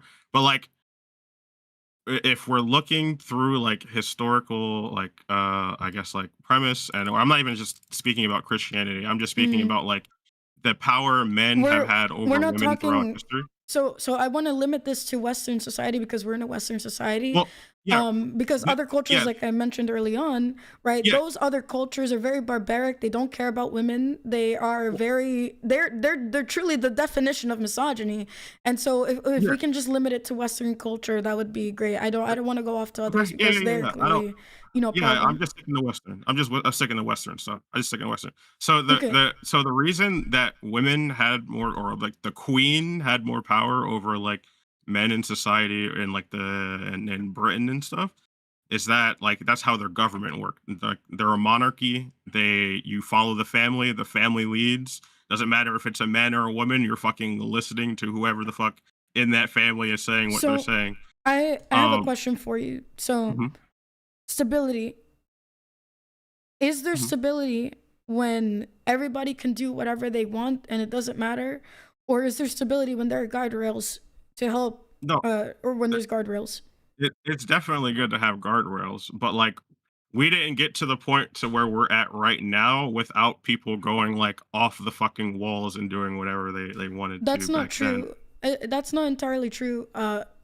Because in order for civilized society to exist, you need to have guardrails, you need to have rules, you need to have set Yeah. definitions of things. And No, so I agree. I understand that there, and no, and I'm not justifying rape, right, violation of women or men. But what I am going to say is that stability sometimes comes at the cost of some level of freedom, and W it's not yeah. necessarily a bad thing, because if society is not stable, this is how Well, the enemy comes in and he destroys you. And I mean, the enemy, as in like the barbarian at the gate, whatever you want to call it, another country, actual barbarians, ourselves, even, right? So yeah. women had, I would say that they had a lot of protection, they It had a lot of stability. it And it again, I'm not talking about because I would say overwhelmingly, the average man it has sought to protect his woman, his family, his offspring, and probably did not abuse his wife. Now, there are always going to be crazy people no matter what society you're in, but overwhelmingly, because we live in a Western society that is primarily based on Christianity, if you see the tenets of Christianity, like I mentioned earlier, Paul calls husbands to love their wife like Christ loves the mhm. church, and Christ will not harm his church. Y Yes, he's going to set guardrails so that we don't lead ourselves off the cliff, y but that's important, right? y well, Yeah, I I think mm, guardrails are important. I do believe that, yes. To have, like, a functioning society, there needs to be some, like, acceptable level of and not only guardrails that, and those stuff people like are that. punished in society. Yeah, Rapists yeah, are yeah. are punished. So again, Yeah, but back then, rapists weren't punished. That's like we couldn't get to the point where we are right now without people going off the that's not wall with, true. like, That's not true. w Rapists were stoned to death. sometimes, yeah, but not all the time. Of course, they had to be caught, but they were stoned to death. So But you can't say that they were never well punished. You're going well in well absolute.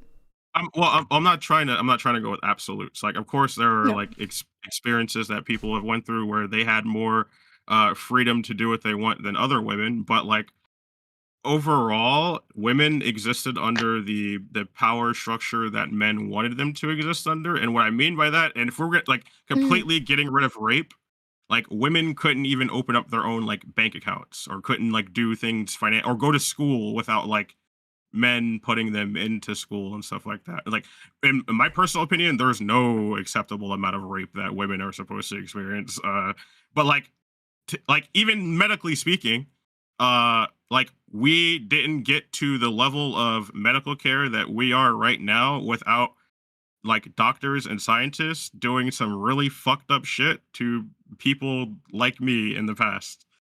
Um, So and yeah, So I would say like. generally, here's the thing though. Those are, and it's not just, and I'm not justifying these things. These are you're talking about Mhm, outlier situations. The majority of society, I would say, the average person was pretty respectful and loving to his wife, and that doctors were trying to actually cure people and not destroy their lives. Now, of course, there's always going to be quacks and crazies and people in power who are going to abuse it.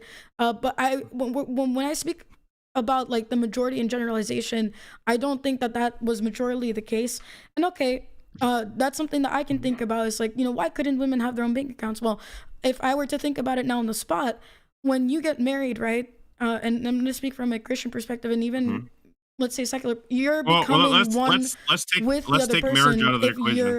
If you're Let's take okay, marriage out of the equation because, like, with Christianity, obviously, if you're like engaging with it, a Christian aspect, you're going to be able okay. to like engage with it. But like, take marriage out of the equation. Like, why was it wrong for a woman to open her own bank account on her own without being married? Well, because if you're going to be sharing the rest of your life with one person, why do you need your own separate account? And not only that, if the primary job was again to Mhm. tend the home, help your children, right, grow, you're still part of the business, right? This You're not gonna. answering my question though. So I would say like why your question is why they couldn't have bank accounts? Like why can't they It's have like it? she's not married. She's not planning on Because she's getting not married. married. So why was it wrong for women to open their own like bank accounts and go to college on their own Well, here's the thing: if she didn't get married, she would be under her father's protection. So, um, you know the until what fa- age? so she would still get those protections even if it wasn't from a husband. She would have some sort of male figure in her life protecting her and allowing her, to go to, if they had the means to do so, to send her off to school. There has to be some order and some structure So there, right? Because the you're men are the ones primarily working and doing that heavy lifting. Now, you're I don't know the you're exact agreeing. reasons on a historical I, perspective. I feel like you're agreeing with me Mm. then that men had to say over the women, so they decided what the women could or couldn't do, and we couldn't get to where we are right now before or until like people experience that power dynamic, like So my question like. is, what's wrong?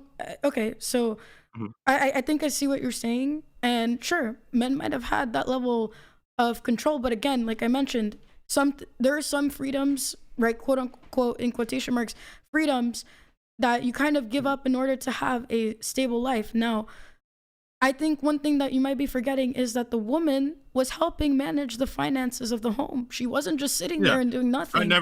I never Right. forget So that women were integral. then my Yes. question is like, what's the point of like what is so bad about her not being like what's It, wrong with it, that sort of setup that she's you're helping manage something that's already been established? Like, so this is where I guess we're missing like because we're approaching this yeah. from two different like objective standpoints. You're asking me like what's wrong about that lifestyle and like personally if there were no strings attached and this is like the lifestyle that women Mm, choose. And obviously I have no qualms if a woman chooses that lifestyle. I have no qualms, but like I'm approaching this from like historically speaking, women had no power to make these decisions. They were married off by their fathers, who are men in their life, authority figures.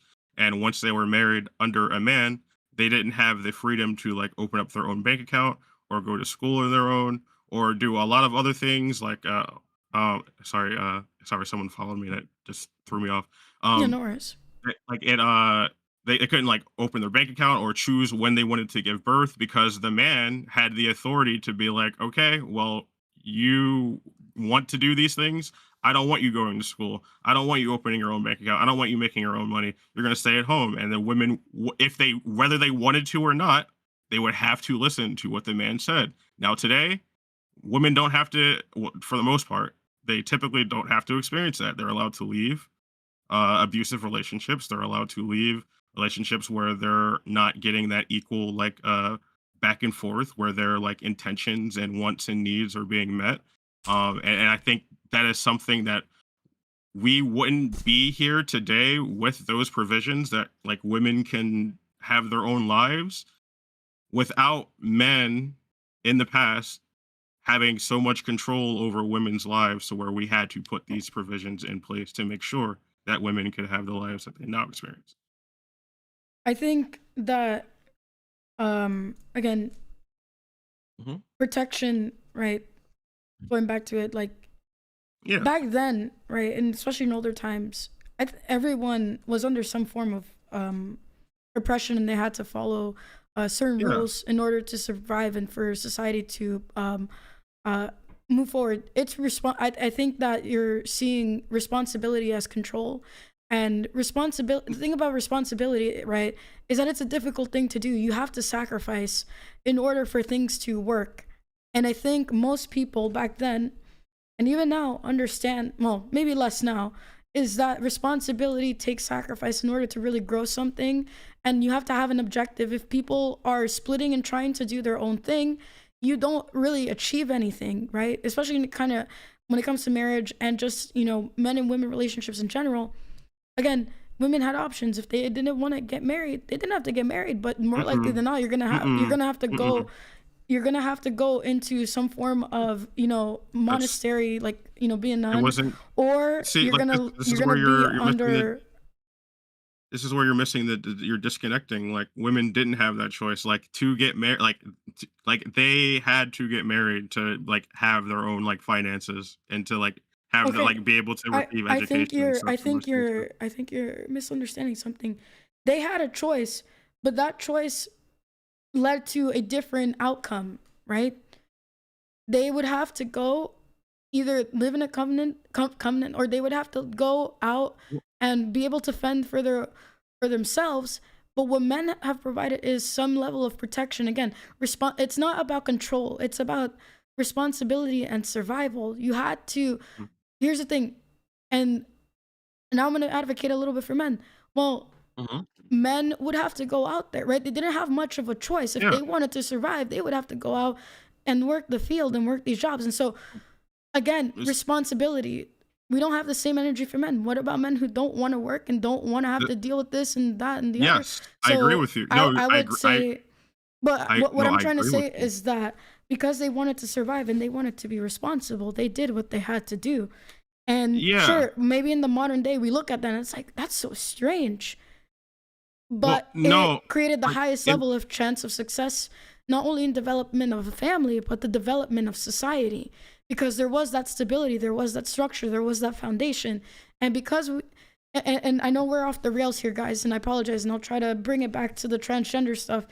We can always mhm, have a feminist conversation either after the call or yeah. at the end here. But to kind of finish off, I think Oh, that responsibility is not control. I think men and women very much. Now, obviously, there are moments of force, but I don't think that was the majority of the cases. Majority of the cases, they understood responsibility and what it is that they needed to do to survive, in order to come together and create, whether that's hospitals, schools, things mhm. like that. And to say that women didn't go to school, well, the Victorian era would like to disagree with you. Um, but anyway, I do like, because we kind of went off the rails here, Um, and I want to go back. But hey, you can say your last point, I and then we'll go back to what we were talking about. I just want to say that, yeah, I'll be here for as long as you want to speak. I'm very interested in just speaking. I do want to ask you one last question though Sure, before we yeah, like yeah, go move ahead. off this.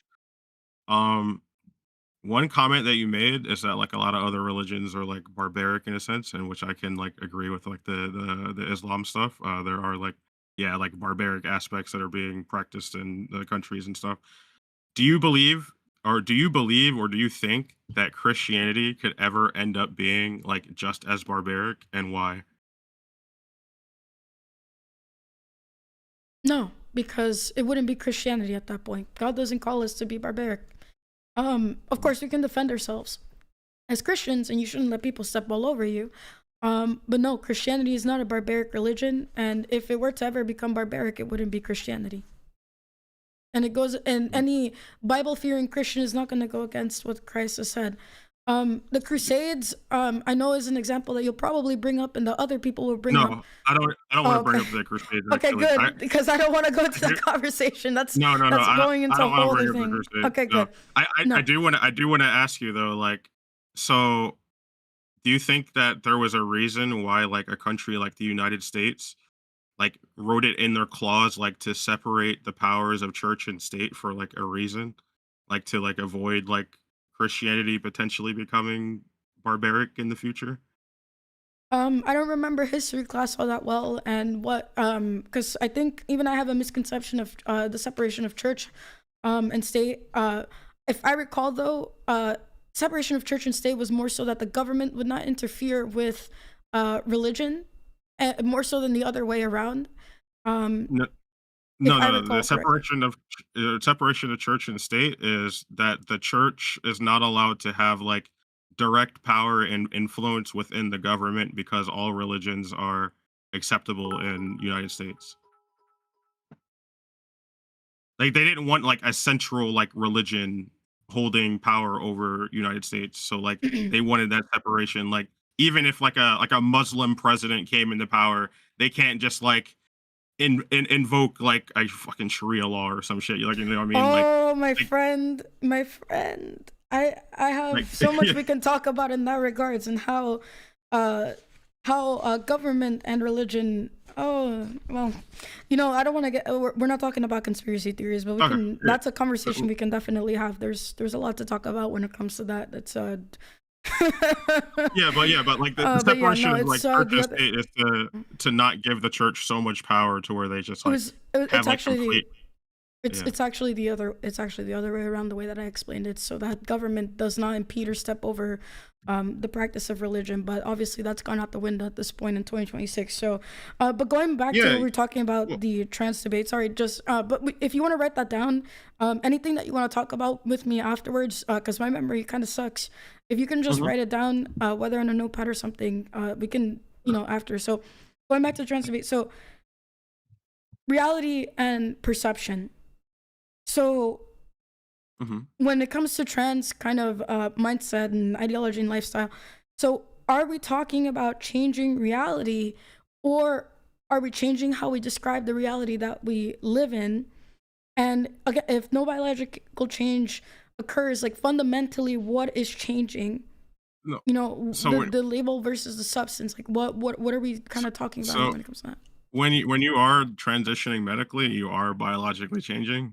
This is why we say like having a sex change in the past, but now we're kind of like I don't know why we concede to that point, but like yeah, like when you're medically like transitioning with like actual hormones and surgeries and stuff, like you are like changing biologically. It's not obviously not going to be the same as natal women go through with birth. That's a like distinct difference, but like um, I guess when we're transitioning, we're trying to so when we're transitioning and we're transitioning medically or socially for the Mm-hmm. most part, because some people can't try to transition medically. When we're doing that, we are trying to exist in the way that our body feels more comfortable to us as we deal with an actual thing called gender dysphoria. Mm-hmm. And medically speaking, the only thing so far that we have found that has alleviated aspects of gender dysphoria is like gender affirming care. Mm-hmm. Uh, whether that be HRT or surgery or Yeah, like I actually want to pause you real quick on that because when you were debating with Leaflet, mhm. if I recall exactly in chat, you can correct me if I'm wrong. You were claiming that she didn't care about your healthcare. She didn't understand your healthcare. So if you can go a little and not like super off the deep end, because Oh, again we're limited on time. if, I want to if learn from your perspective. What makes your healthcare different from everyone else? Like what healthcare do you guys well, have that apparently is not available to other people? Well, no. So we want our healthcare available to people who aren't trans because the realistic thing is that you don't need to be trans to like engage with HRT. It's completely about like how you feel about your body. Like even like hair transplants or whatever is a form of gender affirming care. Like these things like are needed. We like how do I explain this? Women can't get certain like hair removal treatments that trans women can get covered under their insurance, which I think is kind of like Mm, weird and fucked up. Um, it's like I feel like as a person, if you're I live in an informed consent state, so like when you mm, go in and you talk to these professionals, they don't give you HRT like immediately on the spot. You have to actually like wait a couple of weeks or whatever and right. book an appointment to talk to people. But they go over like all the like potential negative side effects and all the like what you should expect while taking HRT, and they Right. like actually sit there and watch you take the medicine the first time you take it. It's really in depth, and we want people who like deal with like body like dysphoria, dysmorphia, stuff like that to be able to like get certain forms of gender affirming care covered under their insurance that like it might not be because they aren't trans. Well, I don't want to go too deep into conspiracy theories, but I think there's a reason why it's covered for one group and not the other. Oh, you So can you can say it. Go ahead. we're gonna go on a tangent. I'm trying to avoid going on a tangent, but it's Oh, something that I can kind of reflect in and kind of at the end of the day, kind of make a general statement because I think that with transgender stuff, it's actually very destructive. But I do want to like at the end, I want to kind of give oh, you my overall thoughts about it. But I oh, would say, wait yeah, before you sure. end this off, guys, make it really clear.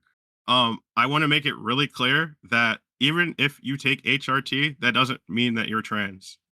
Just want to make that clear, okay? Right, there are women, right, in menopausal states that they may take that in order to kind of help improve their quality of life. I'm not at that stage of my life, so I don't know what it feels like, but that's so Even though guys, femboys stuff too. just as a reminder, this is not a debate. I guess if you want to consider it sort of an informal debate, it's more so a discussion because I I want to understand Ava and where Mhm. he's coming from because that debate with Leaflet, I think it cemented a lot of things in not such a great way, and it kept going in circles, didn't really get anywhere. Yeah. So I just wanted to get somewhere here, if possible, in a more calm setting, because I think Mhm. it's important to understand the other side, and I think we both understand to some extent what our arguments and positions are. So, um, Yeah.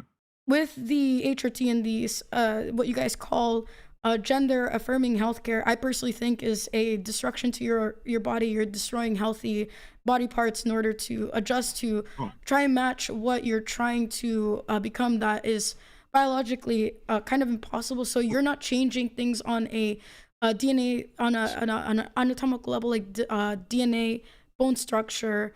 Um, you know, those things don't really are kind of like so you immutable. have this Like, opinion with plastic surgery?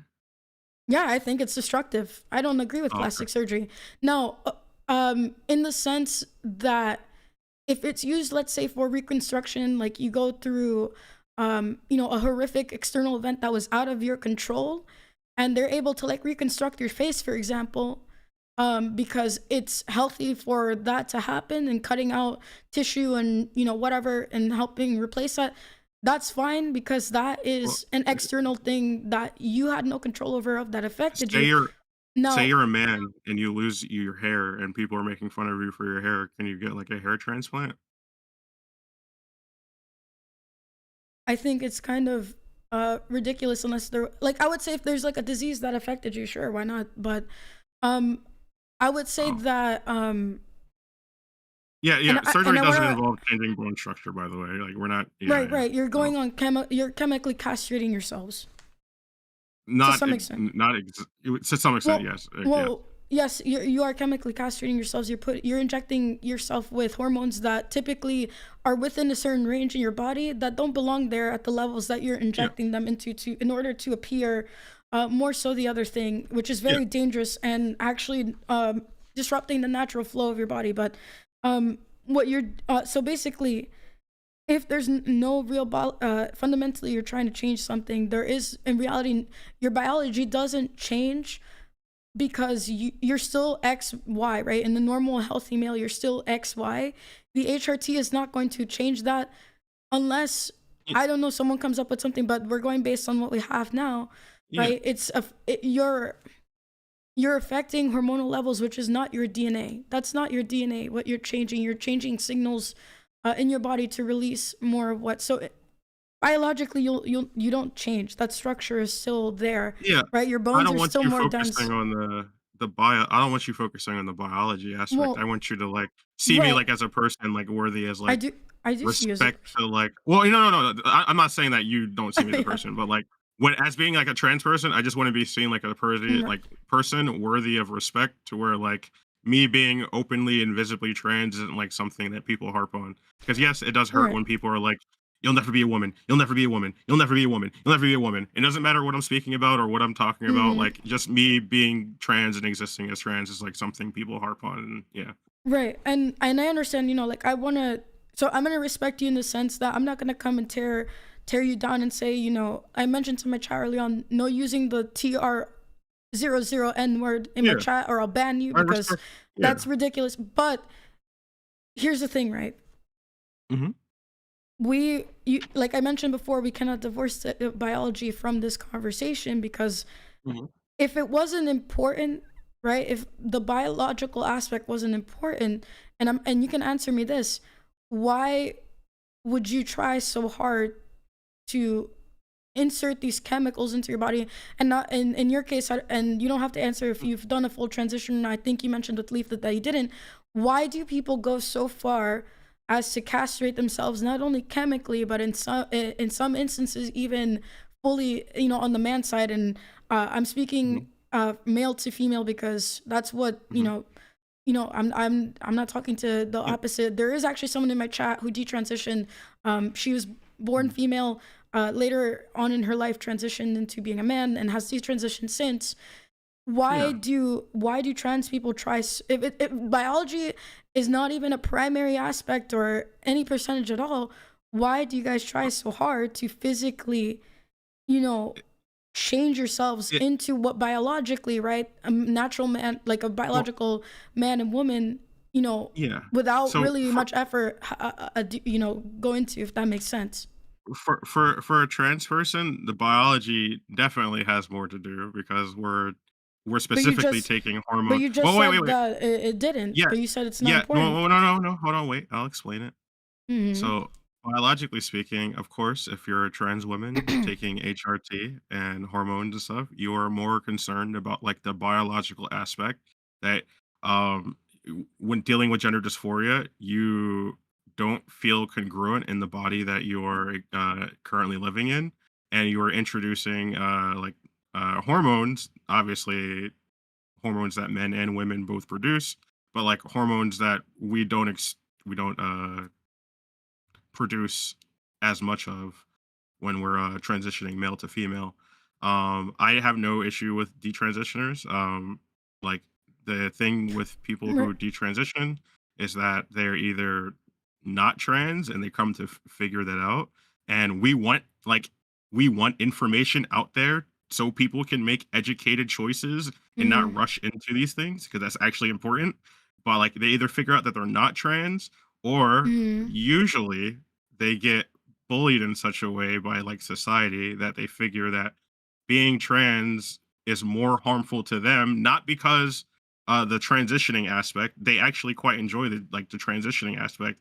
It's that society treats them in such a way that openly transitioning and being different is like detrimental to the way they live in society. um Hmm. so when I'm trying to speak to you about like the Hmm. the conversational aspect. Hmm. I'm not trying to focus on biology, even though of course biology has something like, like it's actually like Right. pretty important for like these like definitions and stuff. It's pretty important. But like when we're talking about like respecting people and talking to them back and forth, Right. like should it really matter that I'm trans if I'm like just asking like, hey, I go by she, they. If you don't want to use she, you can use they or whatever. Like, should it really be like something that someone harps on? Like, you'll never be a woman. You'll never be a woman. You'll never be a woman. When I was like, yeah, I get it. I get it. I'll never be the exact same person that I wish I was. But like, Right. the point is that I'm actually going through this medical Right. like transition because I like something in my like body is like fucked up in such a way that So it's alleviated by actually going through this like these treatments. yeah, so I totally I understand where you're coming from, and I agree. And Mimiki, she's the person that I'm talking about that detransitioned. She's in my Twitch chat. Really, really amazing young lady who, if I could give her a hug, I would, because her story is very powerful. I would Mhm. say, yeah, it's important to be respectful to people, regardless if you agree with them or not. But I think one Yeah. problem is demand. So, and again, I'm not trying to say that you're some horrible human being who needs to be kicked and slammed on. Like I don't believe that. Yeah. Even if I disagree with you, even if I get upset with you and I disagree with your worldview entirely, right? I'm still, Yeah. just like how we're talking normally right now. Think about it, right? Yeah. I don't think either of Yeah. us is disrespect each other, and I'm not gonna come after you because I have no I think reason to do so. you're based for speaking to me right now, by the way. Pretty based.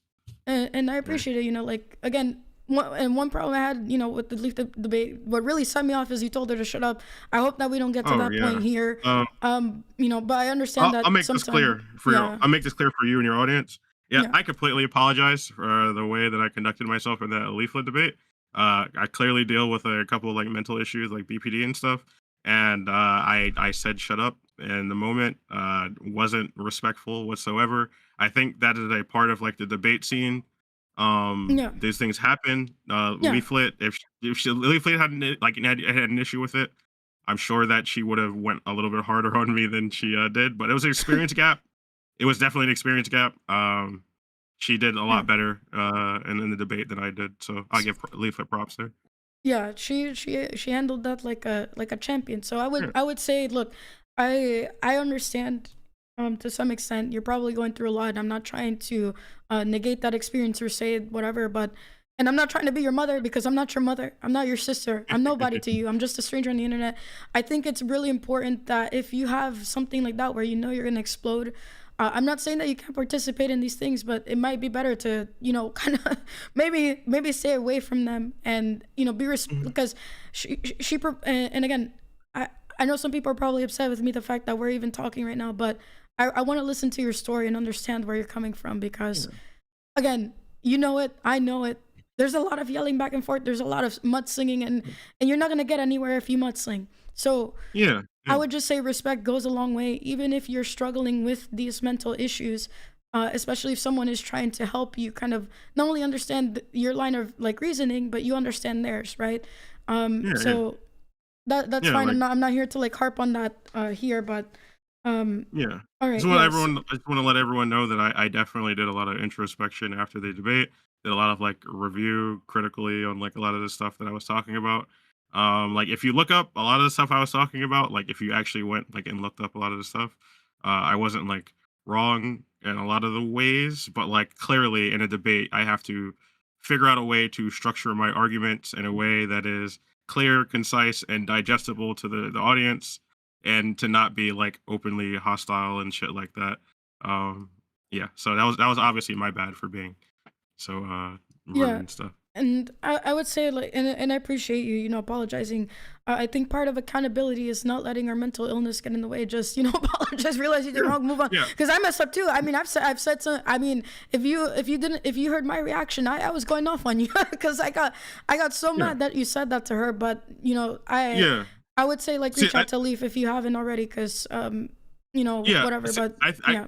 I think Leaflet didn't go so hard on me in that scenario because she kind of knew like when she asked me to debate and I like when she asked me to debate and I responded, like I even said like I have to like calm my nerves and stuff, like kind of deal with BPD and stuff. Like I can't Yeah. like I, like I yeah think like another thing is that mm, You Hmm. gotta let people speak, even if you feel like you're about to have an emotional outburst and want to strangle them to death. Yeah. Yeah, Because that's something you have to when work you with. don't do that, you go around in circles and nobody gets their point across. And I think that was one of the main issues of that. But again, I'm not here to moral police you. I'm not your mom.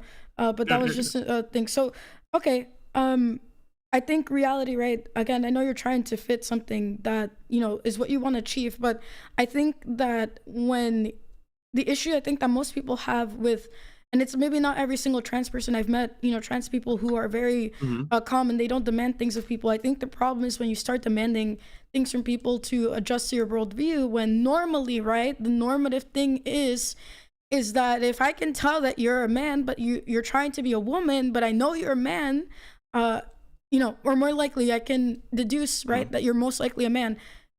If you try to force me to say that you are a woman, but I know you're not a woman based on some undeniable things, I'm gonna get really upset with you because I'm trying to operate based on Hmm. reality, right? And I know that that hurts. And I'm not trying to catch you in a gotcha or say you'll never be a woman because I want to Hmm. destroy you. But the reality is, right?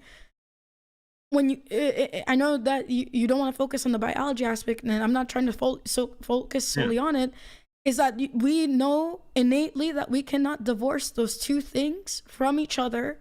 And when you try to do that, and then not you, but like people who really Hmm. advocate for this try to impose this on another person, that's where the problem is. I think that's where the problem lies for a majority of people, is that imposing of something that is not the normative way is problematic. Is Again, Can I ask you how it's yeah. problematic exactly? So let's say that a trans person comes to me, right? A Hmm. transgender woman, and they're demanding that I say she and her to them, but I look at them, right? And sure, maybe they have some things that they've done. Maybe they've grown their hair. Maybe they're wearing a wig. But I can tell they have a square jaw. They have, stronger bone structure and their voice is deep. I'm not Hmm. gonna call you a woman because I know that you're not a woman, and I'm gonna say, but then let's say they keep going and they keep going. No, you need to call me a woman. I'm a woman. I'm this, Yeah. and I Well, can tell that's not the case.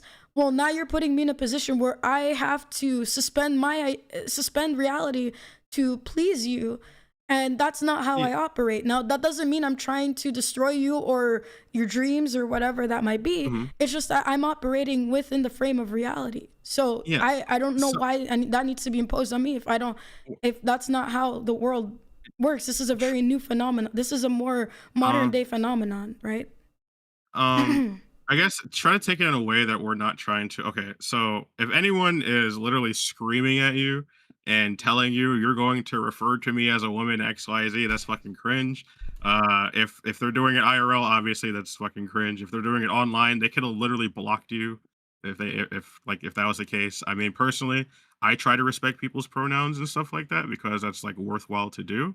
Hmm. And other people who don't agree with like the trans lifestyle and stuff have done that for me, and I appreciate that. Um, Yeah, but and like, that's but like, their prerogative, but the majority of people will. yeah, But here's the thing, right? like, Like, well, mm, this I'm trying to make clear. We're not trying to like impose this thing on you. right, For the most right. part, we're trying to explain that we're trying to be approachable in a way where the experience is not going to be hostile one way or the other. That's Like the if you problem, could, though. There are a lot what? of cases, especially on social media, and sure, maybe that's not the majority, and I'm not going to say it's Mhm, the majority, but these are the people that represent you guys as a whole. These very loud people, and obviously this is, and it's not necessarily everyone, but and I'm not trying to drag any of your friends into this, mhm. but they're mad at me. You know who I'm talking about. You know which specific people in your friend group are very mad at Yeah, me, because I don't adhere to that. Like I mean, I can there are call a you by couple of your things that I could criticize you on yeah. besides That's like, fine. the That's stuff fine. that I've spoken about, but like it's like the But ice, your ice stuff. You well, we're not making talking the about ice ice. outfit thing. Well, yeah, Yeah, yeah, but this is like an example of like something that like I have like a personal issue with that like yeah. I just like yeah, like that your ice views or whatever, and you deciding to do like the ice outfit thing after like an American citizen was gunned down by the U.S. government. Like that's like fucked up to me. But like I personally just don't care how you view like the trans stuff. Like I understand Right. you don't agree. So Yeah. and that's fine, but then people see, here's the thing, right? And I'm not saying Mhm. this is you specifically, but one of your friends got very gets mad at everyone and has been in the light for their horrible attitude towards other You mean, people. And that, look, oh, sorry. the Niara? do I name, yeah, Nyara is an example of why people get very upset, because he is the kind of person who's going to impose that on others, and if you don't do it, you're a Mhm. transphobe, you're a Mhm. bigot, you're this and that and that, and that's the problem, right? Look, You- I understand, and I'm not trying to take away how you feel, right? I understand, mhm. and like, obviously I don't fully understand because I'm not you, but I understand Yeah. that you feel a certain way. I'm not denying that. I'm not denying that you feel that Yeah. way. But if I adhere to reality, right? If I listen to Nyara, no offense to Nyara, but I I immediately thought this is a man, right? When I Well, listened to Nyara, man, yeah, and but trying like to constantly say, yeah. this is a Mhm. thing though. Like like I understand that you might like listen to Yara and be like, this is a man, but like Mhm. you can clearly see that Yara is presenting herself as a woman, like IRL and online, and she's had bottom surgery. So like stressing yourself to call her he is like I don't is something stress. like It doesn't well, stress me. I understand that you're not stressing yourself. I'm just like saying it from my point of view. It's like from like my point of view, you going out of your way to like say he when like Niara has done more than like a lot of other trans women to like actually like fully transition and stuff. It's like there's like typically nothing that we could do to where we would receive like this respect to be called like she, you know? And I feel like that's like the thing that Mhm. we're typically harping on. Like, sure, you don't have to call us she or her or whatever. Mhm. Obviously freedom of speech, American based or whatever. But like when you're referring to someone and you know that they're presenting themselves one way, and even if you don't like them, doesn't hurt to just say she or fucking her or whatever, you know? Like So you might not it, agree with it, but like it doesn't mhm. hurt. Right. So that's the thing. I don't have to, because I'm basing on, and look, I understand what it means to you guys. It Yeah. means a lot, right? Because it shows a level of acceptance. My thing is that from my perspective, right, it's redefining what a woman is. And Mhm. it's offensive, and I consider it to be misogynistic, because I like, I understand that you guys want to be this, and don't get me wrong, your pain is very Mhm. valid. I'm not trying to, I never want you to think that I don't acknowledge your pain, or Mhm. that you think that I think it's invalid. No, that's not. I think most of us understand that you're going through a Yeah. painful moment in your life, and that hurts, that breaks my heart, because I don't want you to be in pain. However, Yeah. the solution, right, that has been presented to you guys is, and this might sound horrible, but it is destruction wrapped as a solution. And you might Mhm. not see it now, but later on, it's going to bring on more complications than what it's probably worth. And the things that That you have to do to maintain yourself mhm. afterwards, if you just would have stuck to being a gay, Well, effeminate man, or just a man who's maybe like whatever, girly, whatever you want to be, right? You wouldn't have to have these issues. And well, I just want to that's say, the thing. That's you the thing, know, yeah. Celestium. Go ahead. Like I understand that you feel this way, and I super respect that you feel this way, and you want us to like love ourselves and be happy in our body, and transitioning is like destructive. But from my lived experience before transitioning, mind you, I knew I was trans as like growing up, but I didn't transition until I was in Mm-hmm. adulthood. At the point that I transitioned, I was already at the end of my rope. I tried everything. I had a crisis moment. I was in the hospital. I've Yeah. talked to multiple therapists, XYZ, and like it didn't like even after all that, it still took me a couple of years to come to terms that yeah, I might actually be trans and would benefit from like HRT and stuff. And what we're trying to do, right, is not like make you accept like the biological definitions or like to harp on that thing. What we're trying to do is to make our existence in the world less like volatile and like destructive to people like us because I have a things like question our for you. suicide rates, yeah, yeah. Do you still hate yourself? Do I still hate myself? Like, do you still have like your level of self-hatred, is it still kind of like on the higher side? And I'm not trying to catch you So in a gotcha. I'm yeah, genuinely curious. yeah, this is important. So I personally I hate myself less. I Mm, personally think that I've been in HRT for almost 4 years now. mm, Uh, estrogen doesn't really mess with your voice. I have to actually voice train for like feminine vocals and stuff like that because testosterone does that to the body. But since taking HRT, I have personally been a lot happier and more in tune with my body than I was when I before I was taking HRT. When I was living as a cis man, I didn't feel mm. congruent in my body whatsoever. But once I actually was able to have that medical option to transition, it did fix a lot of my issues. Currently, the thing that I am currently dealing with is how society is treating trans people. And what I mean by that is like governments deciding that, like, yeah, we're going to impose like XYZ restriction regardless of whatever study or scientific data is out there. Because it's like a it's like a reverse agenda. You might see like the woke stuff as an agenda, but like the reverse agenda of saying like, yeah, we're going to ignore studies and stuff, that's equally as harmful. Okay. Well, Mhm. again, I know you're saying that you guys are not trying to push any Yeah.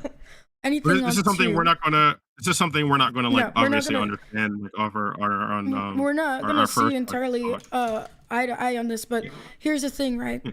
When Hmm. society is, a lot of things are established a certain way, and people, again, are trying to do these things that are not normal per se, right? These are things that Hmm. are not the way that they're supposed to go, or like, whatever, right? And it's proposed as an alternative solution. Well, now you're encroaching on society as a whole in order for, because even if you say we're not forcing you guys to do anything, we just want respect, well, it Yeah. ends up being that way, even if that may not be the intention, maybe, let's say, for most people. That's what ends up happening, because a man So, is a man and a woman is a woman. Now we have this other, kind of like third group in a way of people that are born a certain way, right, biologically, and then later want to, something's not right in the mind, and they want to express what they believe is the correction of that. Now it's this whole other yeah. group that's kind of coming into the already This. pre-established group. So again, I have a question for you. Mhm. If trans people were to get, would you be okay with trans people getting their own category of things? Like, let's say in sports, for example, there's trans sports all of a sudden, right? We make a Mhm. category for trans people. Would you be okay with that? Yeah. Well, yeah. Obviously, yes. Of course, I'd be okay with that. The realistic issue is that only like 1 to 2% of the worldwide population is trans. So there is no absolute way to like actually do this. Which is why like it's probably worthwhile for like sports agencies and medical like institutions to do studies on like weight classes and stuff like that, or like hormone levels and stuff like that, to like actually like classify people in certain categories of like wrestling for say. There are weight groups, like men wrestle against women. There aren't any like restrictions there, but like besides like the weight class, Okay. it's worthwhile for like these medical institutions and sports like sports groups to like actually like do studies and come to their own conclusions. Personally, the issue that I'm having is that it's becoming a government thing. Like, why is the government saying that, yeah, we know that this has been studied for over a decade, or not no, over a decade, it's been studied for multiple decades, for almost like a century. Essentially, there was book burnings that happened in regards to trans people and stuff, and we're seeing data that gender affirming care helps trans people live a longer, happier life. Even if that might personally annoy me socially, like, why should the government have the choice to just be like, no, we're not going to allow this medical care? Like, I don't think that should happen Hmm. to anybody else. Like, I don't think the government should be like, you can't get this health care because you're a Christian. That's like fucked up. That's weird. Well, I guess for me, like, I know you call it healthcare. And this is, I guess, something that I'd like you to see, right? The reality of it, right? Mhm. How can you call something healthcare when you have to destroy your body for it? What's How do you Don't think of it. reconcile that? No, Well, don't because think of it true. as destroying your body. Like, Well, I don't well, think here's the it's thing. fair to say that destroying. Well, Mhm. you agree that it's a form of castration, right? Because you have to give up something in order to try and become something else. You can essentially castrate yourself, of course, but like female to male, they take testosterone and then they just get off of testosterone They when they get a want to get mastectomy. pregnant. They get a double mastectomy as well. Well, yeah, they don't always get mastectomies, but like when female to males take testosterone, they just have to stop taking testosterone for a point of time, and they're able to get pregnant again. Obviously, not in every case they're able to get pregnant, but like in most cases, usually, like if you just stop taking your HRT, you'll be able to have fertility. Okay. Well, I think But that yeah, don't so think of yeah. destroying your body. Please don't think of it as destroying your body. Like I understand, Well, like it's okay. I understand, like, the surgery aspect, of course. Personally, I think everyone should just wait until 18 to get surgery. That's like, Sure. the sweet I spot. It's super expensive. I just want you Um, to think mm, about it this way. And again, if we don't see eye to eye here, we don't see eye to eye. When I mhm, say the destruct when and let's just say, right, we have a perfectly healthy man who wants to transition uh-huh. to being a woman. They're gonna go the whole 9 yards, and they're gonna, chop off their part, right? Yeah, In what yeah. and I just want you to pause for a moment, emotion and feelings aside. Mhm. Would you go tell somebody who's perfectly healthy man to go, yes, equipment, that's a good word, to go chop off their equipment? Do you think No. that that's do you see Well what I'm saying? Like, even if well, willingly, right, they wait. did it, right? Doesn't So that seem kind of like when a man is experiencing that thing, it's something that they've contended with for usually. Okay, so this is like a usual experience. This is from my own experience, like typically, and like researching how like trans people like typically like understand themselves, so is that I'm not trying they've to say like contended the with this. understanding of yourself Yeah. is is that really health I guess the question I'm trying to ask is, and maybe not right or wrong, but doesn't that seem kind of strange that Well, you need to kind of cut off your body parts? Like, would you no, you tell a don't. person? So, for example, if I'm a like I'm a healthy, let's just say I'm a healthy man, right? But I Mhm. identify as a paraplegic, and I want to go cut off my legs, and I'm Whoa. like, doctor, I identify as this. Would we want to give that Well, person the ability to go cut off their healthy legs because they no, no, they no, feel that they are a paraplegic, they want to be this, or let's say no, no, no, bleaching no, their no. This skin, is or let this is not the same thing as like transgender stuff. Like I well, understand, like it might seem like no, I no, no, understand it's that not people exactly the portray same, it but in the well, logic is that I identify as this thing. I'm not actually that thing, but I have to go ahead and I have to go take off a healthy part of myself in order to become this thing. mhm. Can I use the bathroom real quick and then I'll Sure, answer go your ahead. question entirely? Yeah, you're Okay, good. one You're moment. good. Take your time. Don't rush.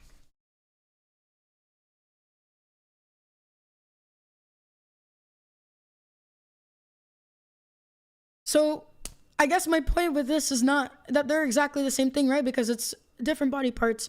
But what I'm trying to explain here, and guys, you can critique me if I'm wrong or this is a horrible comparison. The idea is that mentally, right? I have this idea in my head that I am this thing when in reality I'm not. And then I want to go do that thing because I feel a certain way, and I'm gonna go do that thing so that I can be the thing that I want to be. When obviously you're not really like a paraplegic, right? You have two healthy legs. It's a form of body dysmorphia. So in my mind, for whatever the reasons may be, I want to change into this other thing. And you're taking something that doesn't need to happen, that, a healthy thing, because in the inside, in the mind is not fully okay. It's not there. So that's and I mean, maybe I'm crazy with the example, but the logic is what I'm trying to follow here. Also, Leaflet is streaming. If you guys want to check her out, her and Maria Grace are having a debate on women's rights. Please don't feel obligated to stay here Hello. if you don't want to. I'm gonna actually raid into them Um later. So let me hello. go on me. I Hi. Okay. So I want to make it clear that transgender stuff is completely different from the thing that you described. if someone is identifying as a paraplegic and they want to amputate both their legs, that's like a completely different thing, which is actually How is it different? Can like you explain a it to me? well, okay. So the difference is that how do I put this? How do I Yeah, put take your this? How do I time. put this? Explain as best as you can. So the reason that it is a different thing is because gender dysphoria deals with an actual body incongruence. So for example, someone like Niara, she has been on HRT. I've also been on HRT.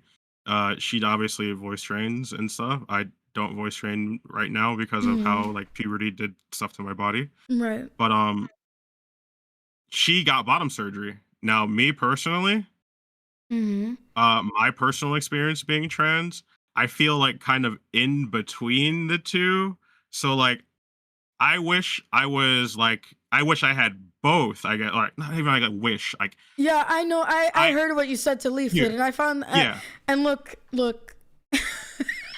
Oh, hold on, wait. I So laughed a little bit. let me explain that more. And it's not. Oh. Please don't call me fucking futa or whatever. No, it's just naturally speaking, Oy. having both sets of organs or whatever, Uh-huh. that's feels like who I am as a person, between male and Uh-huh. female. That's what I feel like. Okay. Um, I actually got now, really upset at you when you said that because I don't think any intersex person wants to be intersex. That's not. It's no, something forced upon no. them. Well, yeah, they're born intersex, and then the doctor chooses which set of genitalia they're going to be basically dealing with for the rest of their life. Yeah. So I Um, think my logic, my line of reasoning, right, is that body dysmorphia is a mental thing, right? It begins as it's in the mind, right?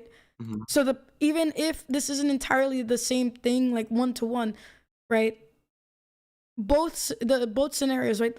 When I presented you and the one that you're in, both begin in the mind, right? And I'm gonna have to search this saying up because I don't So, remember. So, so so the difference is that okay, mhm, unlike gender dysphoria, body dysmorphia, like the paraplegic thing that you said with cutting off both your legs, that doesn't respond to the changes that are made to their body. So they'll get their legs cut off and then it'll fucking jump to something else. That's something completely different. Now with gender dysphoria, when we're taking these mhm. changes socially or medically, our body changes and or they respond in a way to where it positively impacts our life, and it's been studied and gone over for a century. Okay. Well, I just think in its basis, what I'm trying to say is that there there's something going on in your mind that, or in general, right? When people do this, um, Hmm. is because something isn't adding up, and there's a feeling of discontent. They might not jump to something else. You don't know that. You can't make that assertion. But when you what you're doing is they're finding a solution to their problem, to that mindset, that incongruence, or that um that disconnect, right? The paraplegic in my example.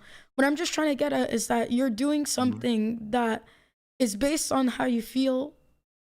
They're Hmm. doing it based on how they feel, but the No, solution, no, right, no, that's no. presented to them Mhm. is ultimately some form of, and maybe destruction maybe isn't the right word, but in a way you're butchering your body in order to satisfy something in the mental. That's what I'm trying to get at. I'm not trying to there might be some nuances that I quite don't understand here, but Mhm. there is a dissonance within the mind that's you're finding a way how to deal with that dissonance. So the solutions are obviously different in this case, but it's still trying to find a solution through a removal of something or an addition of something else that normally isn't supposed to be there if it's perfectly healthy. So that's what I'm trying to get Well, at. I'm not trying to say that, uh, I'm not trying to discredit your experience or well, anything. I That's guess what I'm trying to I say. guess it could be worthwhile to ask you a question in this Sure, regard. go ahead. Do you think there are more barriers in place to prevent people from transitioning or to allow people to transition? So if I can like kind of repeat your question back so I can kind of understand. So you're Mhm. saying if there's more barriers to letting people in or stopping people from doing so? Like, yeah. Like, is are there more barriers in place to prevent people from transitioning, or like, do you believe like people are allowed to like just transition and take these things and Sure, there's barriers in letting people do it, but my question would be to you is how efficient are these barriers to like getting in? Like what, like are, they're pretty? is the system truly set in a way that it isn't just like tomorrow? Because for example, I think the Mizu had a point where he was trans, and and I think you and Leaflet talked about it, was a blood test and a whatever, and then boom, there you Oh, go. Next day, here was you go. was that Mizu? Was that me? Was Mizu Leaflet mentioning Tamari. Mizu? I didn't realize I think Leaflet you was got, talking about Mizu. yeah, Mizu Tamari. He's a very Oh, cool dude. no. So no. So what's gonna happen, right? Like Mm-hmm. with blood tests and all that stuff. No, that's not how they like diagnose gender dysphoria. And I could tell you from like I guess like the teenage standard or like child standard for how they go about like diagnosing gender dysphoria. It usually takes like a year or so of like actual like social like stuff and like a psychologist talking to them and like understanding if they actually like have gender dysphoria and they aren't like bullshitting in XYZ. Like there are like protocols and stuff in place to pretty much like prevent people from transitioning. In certain countries like the UK and such, you have to wait like years, literal years as a trans person to get like medicated or like have like surgeries and stuff. And like we've Mm-hmm. studied we've studied gender dysphoria and stuff for so long that like we know that like gender affirming care like overwhelmingly benefits trans people and anybody else who like participates in any other type of gender affirming care. Again, if you take HRT or whatever, doesn't mean you're trans. Take gender affirming care, doesn't mean you're trans. Usually it's just something with like your body that is either society is harping on or you are harping on personally, and you can't ignore it and you just need like it taken care of, like your hair, for Mm-hmm. example. If you're losing hair as a man, that feels really fucking like dog shit. Funny enough, transitioning helps you grow your hair back, which is a whole different Mm-hmm. topic, but like yeah, So okay. yeah. Mm. Yeah, I guess because I think fundamentally, I think we just our ontological or fundamental view on that is very different. I think Mhm. that you're destroying your body. You think that you're helping it. And I just think that, taking away important organs like that, and the care that needs to happen afterwards. Again, if this were something, natural or something that's good, and again, I'm trying not to get too explicit here because I've heard some things that are very, very explicit. You have to die, Mhm. like, in the case of Yeah, someone, you a have male, dilate, you have to yeah. dilate.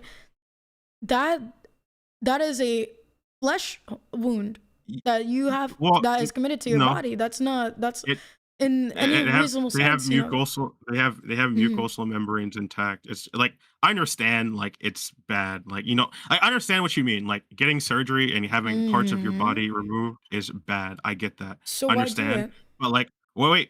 But like as a trans person, like Mhm. dealing with gender dysphoria for some of us, that doesn't get alleviated until like the thing goes away. And it's better to treat people who have these issues because you don't want them Mhm. attempting surgery on themselves, which people do. People just Mhm. their shit off because doctors and surgeons and stuff know they have these issues, but they don't want to like help them in the way that they know that they can. And they're just like, you know what, I'll just do it myself. And that's bad. We shouldn't push people to the brink of wanting to operate on themselves. This is why we have these things studied. This is So why I it have a question for yeah. you. Mhm. Does this deal with the root of the problem? Yes. Yes. I think it does. I think it does deal with the root of the problem. At least currently how it stands now. Like I know I said earlier that if like there was some amount of trans people who would take a pill to stop the gender dysphoria aspect so they wouldn't transition. That is of course true. Um, but transitioning medically or socially, yes, that is dealing with the root of the problem. The issue is that is typically influenced by societal factors and the negative treatment that is associated to people who are Mhm. different in some way. Like Mhm. we can't ignore the fact that there is like some percentage of parents in like the world who will just completely disown their children for being simply gay.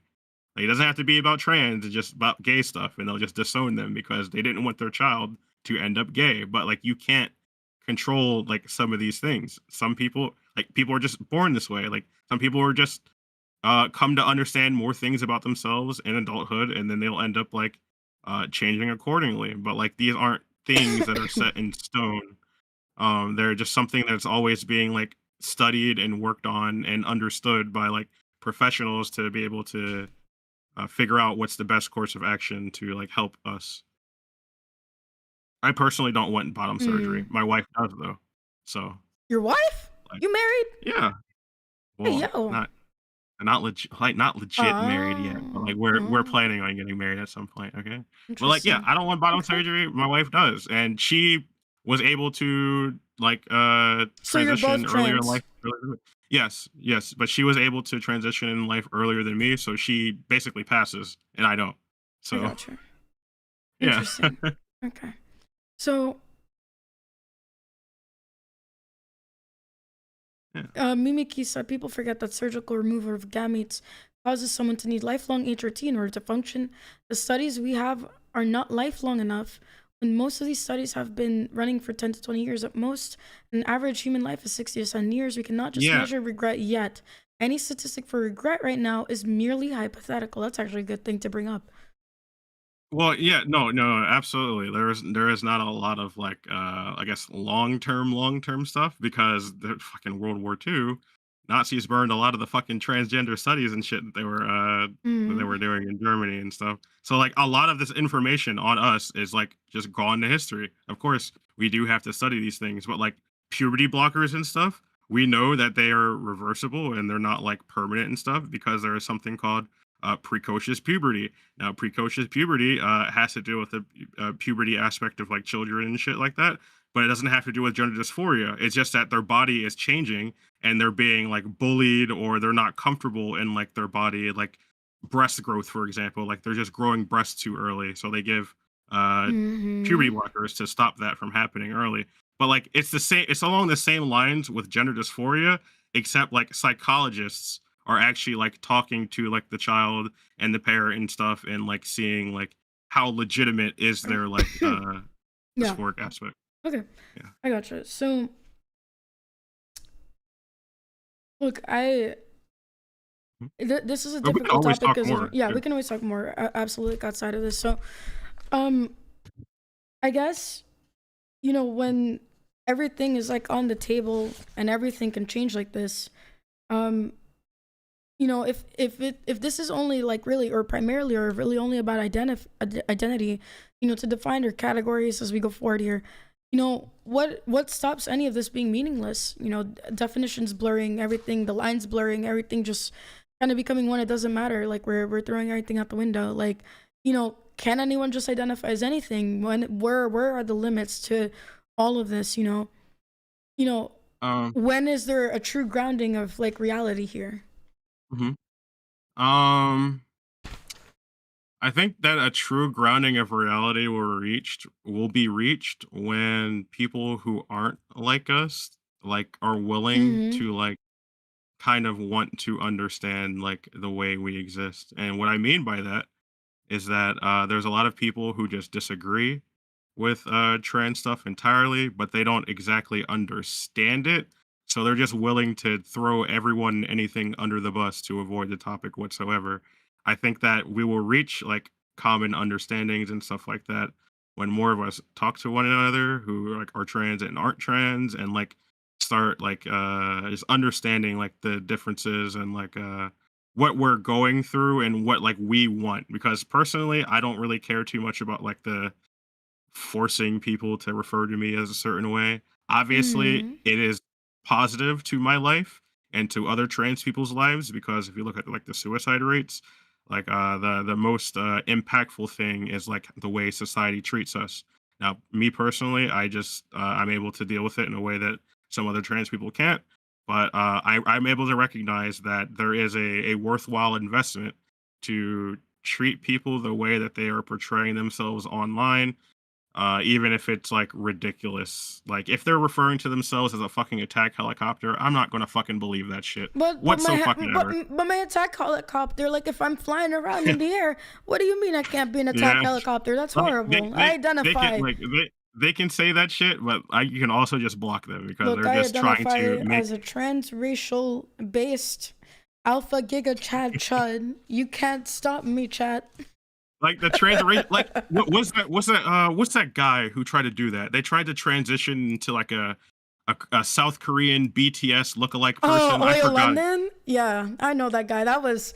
See, but that's the Yeah. thing, right? And now, but like, yeah, Ollie Yeah, London did all that, Ollie but London, then yeah. they pivoted to an anti-trans position, and then people forgot about what they did because they're clowning on us. Like, you know what I mean? Like, they're the ones who treat like identity and shit like a but that's the aesthetic. see, and I'm not trying to say that you're like a problem and that you need to be obliterated off the face of the earth.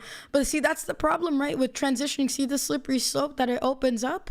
There is no reality. There's no foundation. There's nothing. Everything is up in the air. This is complete anarchy. This is the purge for social ideology. Everything is up to get shot. Like, No, see, no, no, no, no, but see, no. But here's the thing. Sure, there are people that are mocking you, and I think that's really, stupid. But that's the thing, right? There are people who are serious about that kind of stuff, and because they believe that they can become that thing, they're gonna go to extremes. This is what this kind of stuff opens it up to. That's the thing. That's But what we open up of ourselves course, this to, is and this is it's a subject to everything that we deal with in life, you know? Like once we start like opening up like broader avenues of like support for specific like social groups or like political factions and stuff like that, you start getting a lot of people who take it a lot overboard, whether it's because of like genuine like mental instability or because they're actually just doing it maliciously and they want to capitalize on the attention that they can get. Like of course there are people that will harm like minority groups with their rhetoric, but the thing that's important for you to recognize as a non-trans person is that yes, of course, you're not going to agree with everything that a trans person is going to say. You're not going to identify or understand their life experiences, but it is still valuable to kind of understand like the differences that people are approaching this topic in. Like not every trans person is going to have the same life lived experience. Some trans people are going to be religious, some trans people aren't, and the defining factor for that is the way that we went through life. Um, where we know that we're trans usually at a young age. Whether we understand how to define us being trans at a young age, that's a different story.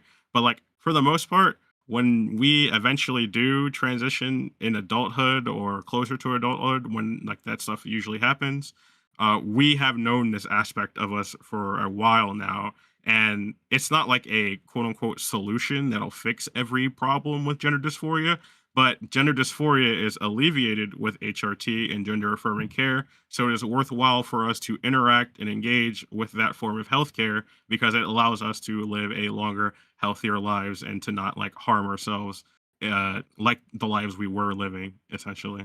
okay, I gotcha. You kind of sort of prove my point. Something that you said early on in the sentence. I don't quite remember exactly what it was, but it dinged in my head. But Mimiki, Mimiki said, "I have all the love in my heart for you, Ava, as someone who has been there and has experienced gender dysphoria and the pain it causes, as well as the pain others who don't understand have inflicted. But there are truly people who do understand and still disagree. So please don't dismiss them by saying most people disagree because they don't understand. I think most people do understand or genuinely try to, and I think that I think a lot of us, Mhm. in different aspects of life, we want to be something that we're not, right? Poor people want to be rich people. People who are not strong want to become strong, and they might take avenues that are not correct and Mhm. proper, and that society would look at you and say you're kind of crazy, right? We don't allow Mhm. certain things, and I think with transgender, I think that it does more harm than it does good, only because, or not only because, but for a couple reasons. And we can finish up here with this, and you can kind of give your closing thoughts, because I think Yeah. I heard a lot, from you, and I think I understand you a little bit better now. And again, I feel your pain. I don't want you to ever think that I don't feel like your pain. I know you're hurting, along with everyone else who's in a I similar can, of course, situation. go But deeper into my life yeah, story another time, but yeah, of course. Um, I would say that, and even if you don't see it this way, um, you don't defeat the voices in your head by pumping yourself full of synthetic chemicals. We have a problem in the West and in Western society, right? When it comes to depression, anxiety, things like ADHD, BPD, and we've become too comfortable giving into big pharma and what they're doing. And this is going to get a little conspiracy theory, but I think the writing's on the wall, and they've made it very abundantly clear what they're doing. Big pharma doesn't care about you or me, right? This is now an us, kind of like the average day person versus these people who are at the top. I think it's fair to say billionaires in general just don't give a shit exactly. about And those are the kind of people that are in these positions, right? They don't care about you and me. We could die tomorrow, and they're gonna have another rat ready, another person, right, to experiment on. And so I think another thing that hurts me about like I feel for transgender people is that these people are using you guys as experiments. They're testing something. There's a movement, right? Overall, that's called transhumanism, to see how far humanity can push itself to enhance itself in different ways, to change itself, and yada yada yada. And so these people who sell these chemicals, these doctors that do these procedures, maybe there are some good intentioned doctors, but when you think about it, right, these billionaires who have money to poison their food, to poison us, who sell these drugs, right, whether it's antidepressants, BP, whatever it might be, there is a benefit for them to keep you sick. There's a benefit for them to keep you hooked onto the drugs, because they make money off of it. If they cure you of what you're going through, they don't make any money. And look, if this gets me canceled, if this nukes my opportunities to be anywhere in the world, I don't care. I'd rather speak the truth and what's going on, and I can see the writing on the wall. I think that you guys have been sold a lie, and they're capitalizing on your pain and suffering so that they can test on you, how they can castrate you, how they can change your body, how they can see your behavioral patterns and how it changes, and your emotions and how you act when they give you these chemicals that are synthetic. And again, I'm not trying to say that you're an evil villain hunched over like like a vampire, but I think that a lot of trans people are deceived into thinking that this is the way for them, and that this is the only solution or option that you're presented in order to either alleviate your pain, or in some cases maybe fully cure it. I would love if you guys thought about it more, because there's an incentive for these people. We don't know how much money they get from your procedures. We don't know how much money and joy they get from seeing you give up something that God has given you, right, from the start. And they're perverting who you are as a person. Again, I understand that you don't feel like you are the person when you look in the mirror, or how you've looked at yourself in the mirror throughout the time that you've been alive.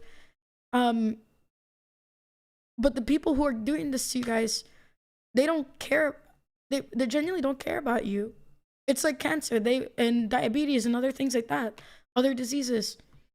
They have an incentive to keep you on the medication and never give you the cure, which in this case, could be more therapies, more understanding. Like, okay, I was born as a man, but I like to express myself this way, and I'm going to keep doing it. But you don't have to do the HRT. You don't have to go as far as castrating yourself. You don't have to, chop it up, or you don't have to do the double mastectomy if you're a woman trying to become a man and add an appendage that doesn't, it doesn't work. And so, look, I know that it's painful. Maybe you felt like there was no other way out. I'm not going to force you to become a Christian or anything. But I'm genuinely and Yeah. sincerely, praying for you because I think that deep down inside, and you've mentioned it, and I can hear it in your voice, you're in a lot of pain. You've been rejected. You've been yelled at. You've been treated like an outcast for maybe many years of your life. But I want you to know if in the future it ever changes, and I hope that I can, plant this in your heart. Christ Mhm. loves you. And when he Mhm. fashioned you in your mother's womb, he had a plan for you. Don't even if you don't believe in God, and Kami he put in the chat on Twitch, you can look into Mere Christianity by C.S. Lewis, even if you're not like, again, I'm not gonna force you to be Christian, Mhm. but know that that there's someone who's loved you even before you came into the existence of this world, and he's in pain knowing that you've done this to yourself. And I know that that's the best way you thought that you could help yourself, but Mhm. know that he loves you. I don't know you very well, but I still love you because you're one of God's creation. And look, you can Oh. do what you want at the end of the day outside of here. It's up to you, the choice that you make. But you don't have to do any of these things so Mhm. that God can love you. And if I could give you Yeah. a hug, I absolutely would give you a hug because you should be loved, you should be cared for.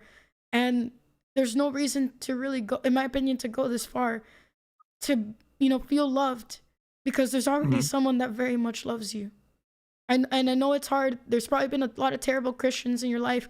And trust me, I think, chat, if you're Christian, tell me of all the horrible quote unquote Christians that you've had in your life. Tell me if you've had them. And even today, there's plenty of terrible Christians. But we're not here to be phobic. We're not here to bring you down.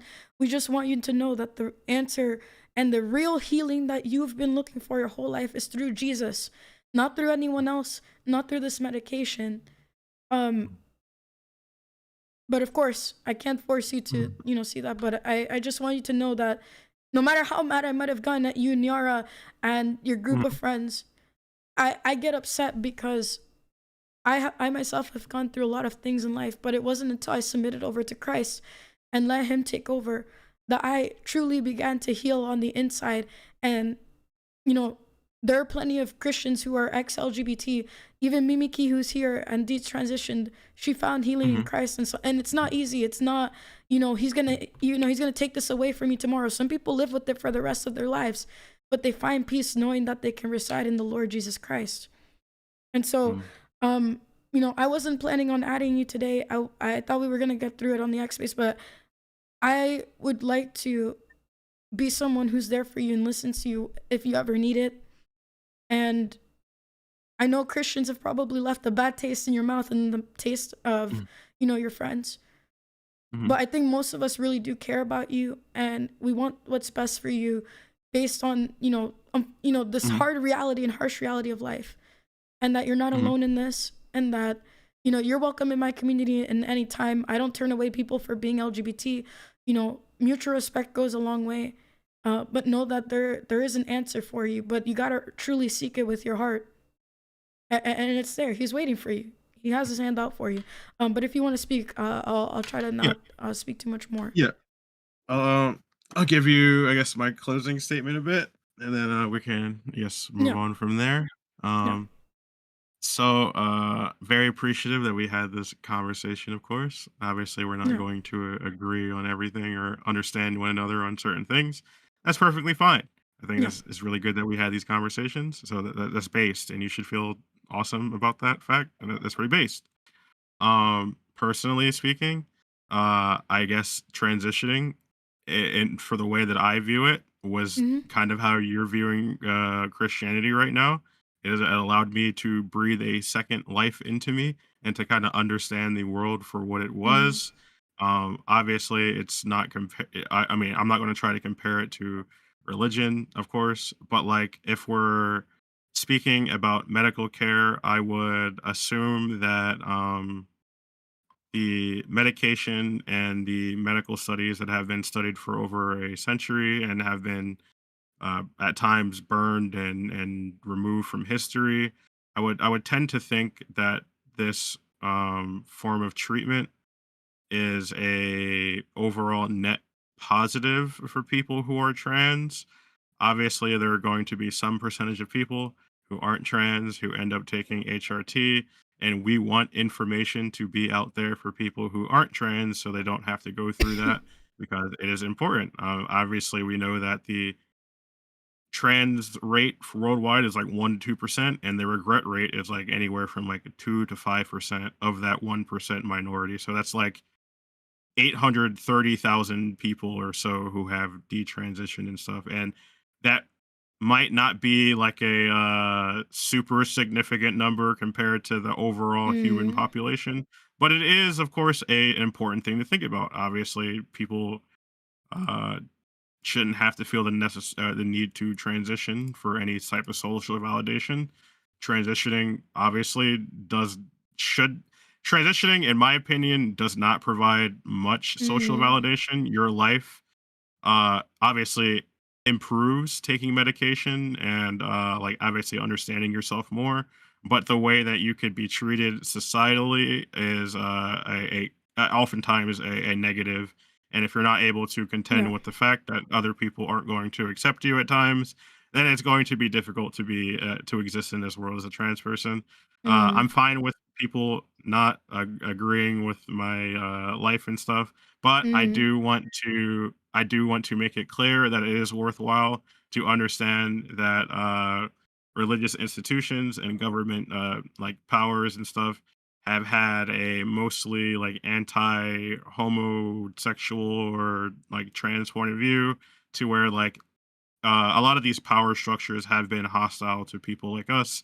So us being able to like take these medications now says more about the progress that we've had to experience from like the centuries prior, rather than like us trying to destroy like the validity mm, that women have in the world. We don't want.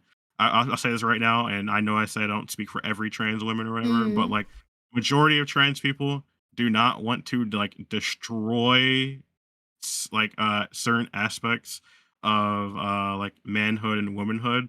What we want though is to make it less hostile for people like us who exist, because there are people who aren't trans who exhibit a lot of the same characteristics that trans people do experience. And what I mean by that is like masculine features or feminine features, XYZ. And like it should be worrying to people to like assume that someone is trans when they might not be, because they're like more manly or whatever. Like Well, it's hard it's when the lines have been blurred as much as they have been now. And again, I'm not trying to put the blame on you because this is an overall thing that's been happening for decades.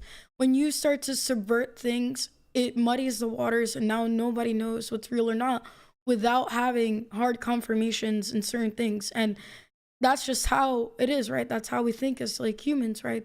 Once things start to get muddied and we start to move away from what has been, established for an extremely long yeah. time, it muddies things. So I know you're This is maybe in your conservatism though. heart the intention isn't to do these things, but unfortunately, right, Hmm.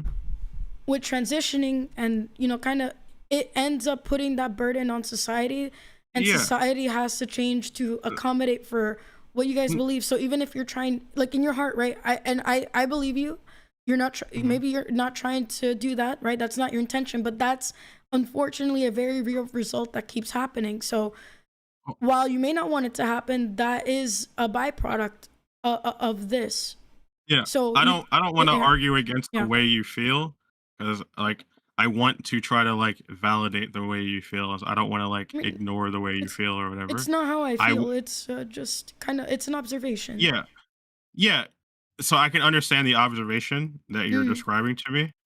What I'm trying to like, I guess, explain to you that you're missing, maybe potentially missing, is that a lot mm. of this rhetoric that people who aren't trans use against trans people are going to be used against people who aren't trans because of their features, their physical features. And Yeah, like, and we should yeah. get to know people and talk, and I agree. But I Mhm. think that there are points, right, where the even if you guys are only like 1 or 2% of the population, can be very loud.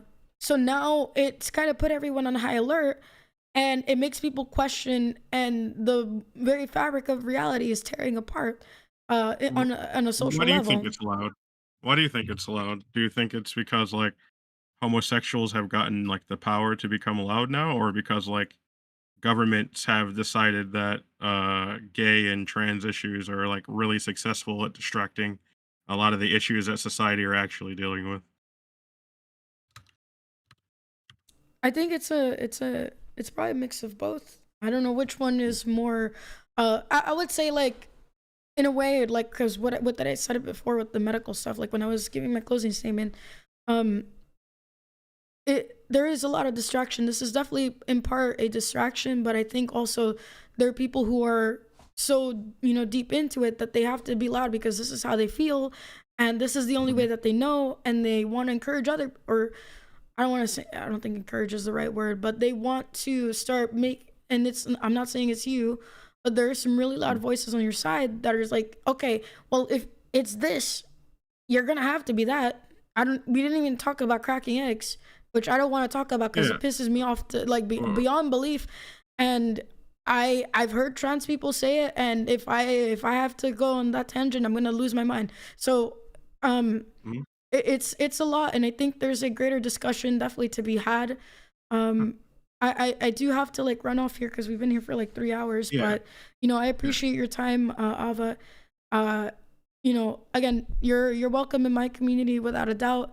I think the fact that we could have a respectful conversation shows that your BPD does not have to take you over.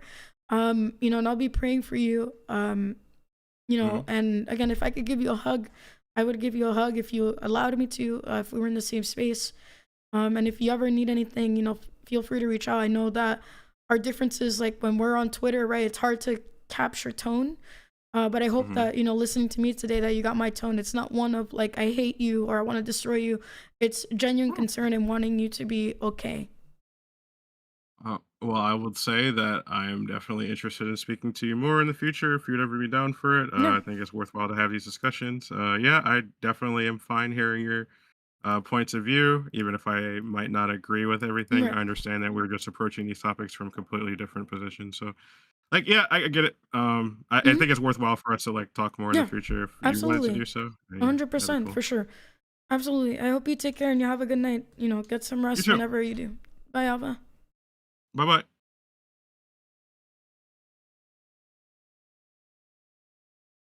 All right, guys. I know Leaflet is debating, and I do want to actually watch the debate. I think I'm like an hour late. So, um, yeah, I appreciate you guys. Thank you, Mimiki, Kurio, and everybody in the chat, especially in Twitch chat, like you guys, for coming out and sharing your thoughts. I think that, Leaflet and Ava already debated. So for me, there was really no point in debating. Maybe there were some moments of debate here and there, but I think that for me, when I talk to people, I want to like for my content, kind of like going forward, and what I've always been trying to do is like I want to understand people and where they're coming from, because it's really important, right? If we never try to, even if they're wrong, even if from my perspective their worldview is warped and anti-biblical and subversive, I think that we shouldn't entirely remove the person from the equation and be able to talk to them. Still tell them that, right, from our perspective, it's wrong. And of course, if I was more eloquent in my speech, I could better emphasize my points. But I think that even just listening, right, sometimes these people, you never know. Like a lot of people don't feel heard, they don't feel seen their whole lives. And sometimes we take dramatic things in order for people to, look at us and love us and care for us. um, and I think what people might not realize is that through Christ, a lot of these problems, even, they could go away. He could remove it from us, but he will give you a peace that the world will never give you. The world is going to tell you go transition. The world is going to tell you go take all these medications. The world's going to tell you go butcher your body, even if you don't think it's butchering, right? You don't cut something off, or you don't add, it's, I don't want to compare people to animals, but it's kind of like having a cow on a farm and injecting it with a bunch of antibiotics and things like that that they don't need, right?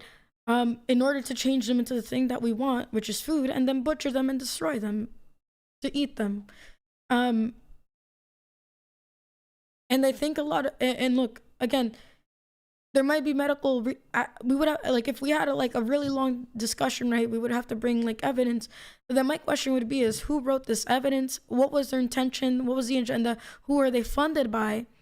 And I think with my point earlier about big pharma is that they don't care about people like you and me, guys. These are billionaire people. They're rich. And I don't care if I get canceled for this. I don't care if the U government comes after me, Netanyahu comes after me. I don't want to say his name, bro. But like, you know, for ruining their experiment, people are being experimented on, bro, and they're accepting it. And to me, it just baffles me because God made us. Like, look, we live in a fallen world. Disease is rampant. Mental problems are rampant. But we're looking for solutions in places that take away on a very deep and crucial level in order to satisfy something within us that is like a black hole. We're trying to fill a black hole, and we're not accepting Jesus to help shrink that black hole down to a minimum, to the point where it's practically not there, and we can be filled by his love and his mercy. You know, again, I know some of you might be mad at me and say like, well, why are you so sympathetic towards this person? I'm not affirming anything. You guys know that, and I will not affirm it. I think it's still wrong. But I do feel for these people because we all have gone through something very painful in our lives. And if you're Christian, you know, you've probably gone through your share of hell. I'm probably even still going through it right now, but you know that through Jesus, right? His order, his love, and the way that he has set this world and how it should have been is holy and it's good. And the world has perverted that. And the Bible says, right, the things that, you know, in the end, the things that are good are going to be seen as bad, and the things that are bad are going to be seen as good. And obviously people don't share our morality. We can't force them to see it the way that we do. But one thing that we can say as like Christians is we see the state of the world and how people are relying on drugs, how they're relying on things like porn, how they're relying on things that rot your mind and your body in order to, for maybe a moment, feel some sort of relief because they can't find it and they're about to explode and end it all if they can't find some form of relief, and they'll find it in some of the worst places possible. But you know, we shouldn't. So emo, that's, you know, I don't agree with the insults. I said it from the start. You know, guys, please do not insult and do not go harass people even if you don't agree with them. But we have let go of things that are truly good, or the pursuit of pleasure. And again, I'm not trying to go after like Ava or anything. I think, again, he's a victim of like a lot of this stuff, as we all are to some extent. But I hope and I pray, you know, for all of you, if you're going through depression, if you're going through moments of anxiety and you feel like there's no way out, know that Christ is the answer. And yes, there are some things you're going to want to do that your flesh doesn't want to do. But that's where the healing begins. Like real medicine that's supposed to help you doesn't taste good, but it will help you in the long term, and it'll prove more effective than counterfeits that are meant to, you know, continue to destroy you. So I appreciate you guys being here. Thank you for everything. This was not meant to be a debate. So, you know, maybe to some extent very informal of a debate, because we did kind of go back and forth, but it was mostly a discussion because I wanted to understand from his perspective some things that went on in the leaflet debate that, because of anger and emotion and tension, were not clearly communicated during that debate. So again, I don't affirm the LGBT. That doesn't mean I hate them. I don't hate the sinner. We only hate the sinner around this place. And we know that things are dark. We're all going through crap, but we need Jesus, man. This world needs to see the light of Christ once more, and it will, and it has, and I hope that through all of us we can do that. I'm going to go ahead and raid Maria on Kick, and I'm going to raid Leaflet on Twitch. I hope that you guys, if you've been watching their debate, that it's been good so far. I love you all very much, and we'll see each other again on Sunday, Lord willing. And yeah, God bless you guys. Take care. Thank you for your support. Thank you for all the super chats. Thank you for all the kicks. I'm sorry to not go through each name right now, but I do want to support Leaflet and Maria right now, so I don't want to take too much time. Thank you if you super chatted. Thank you if you subscribed. Thank you if you followed. Whatever you did today, thank you. And God bless you. I hope to see you guys soon.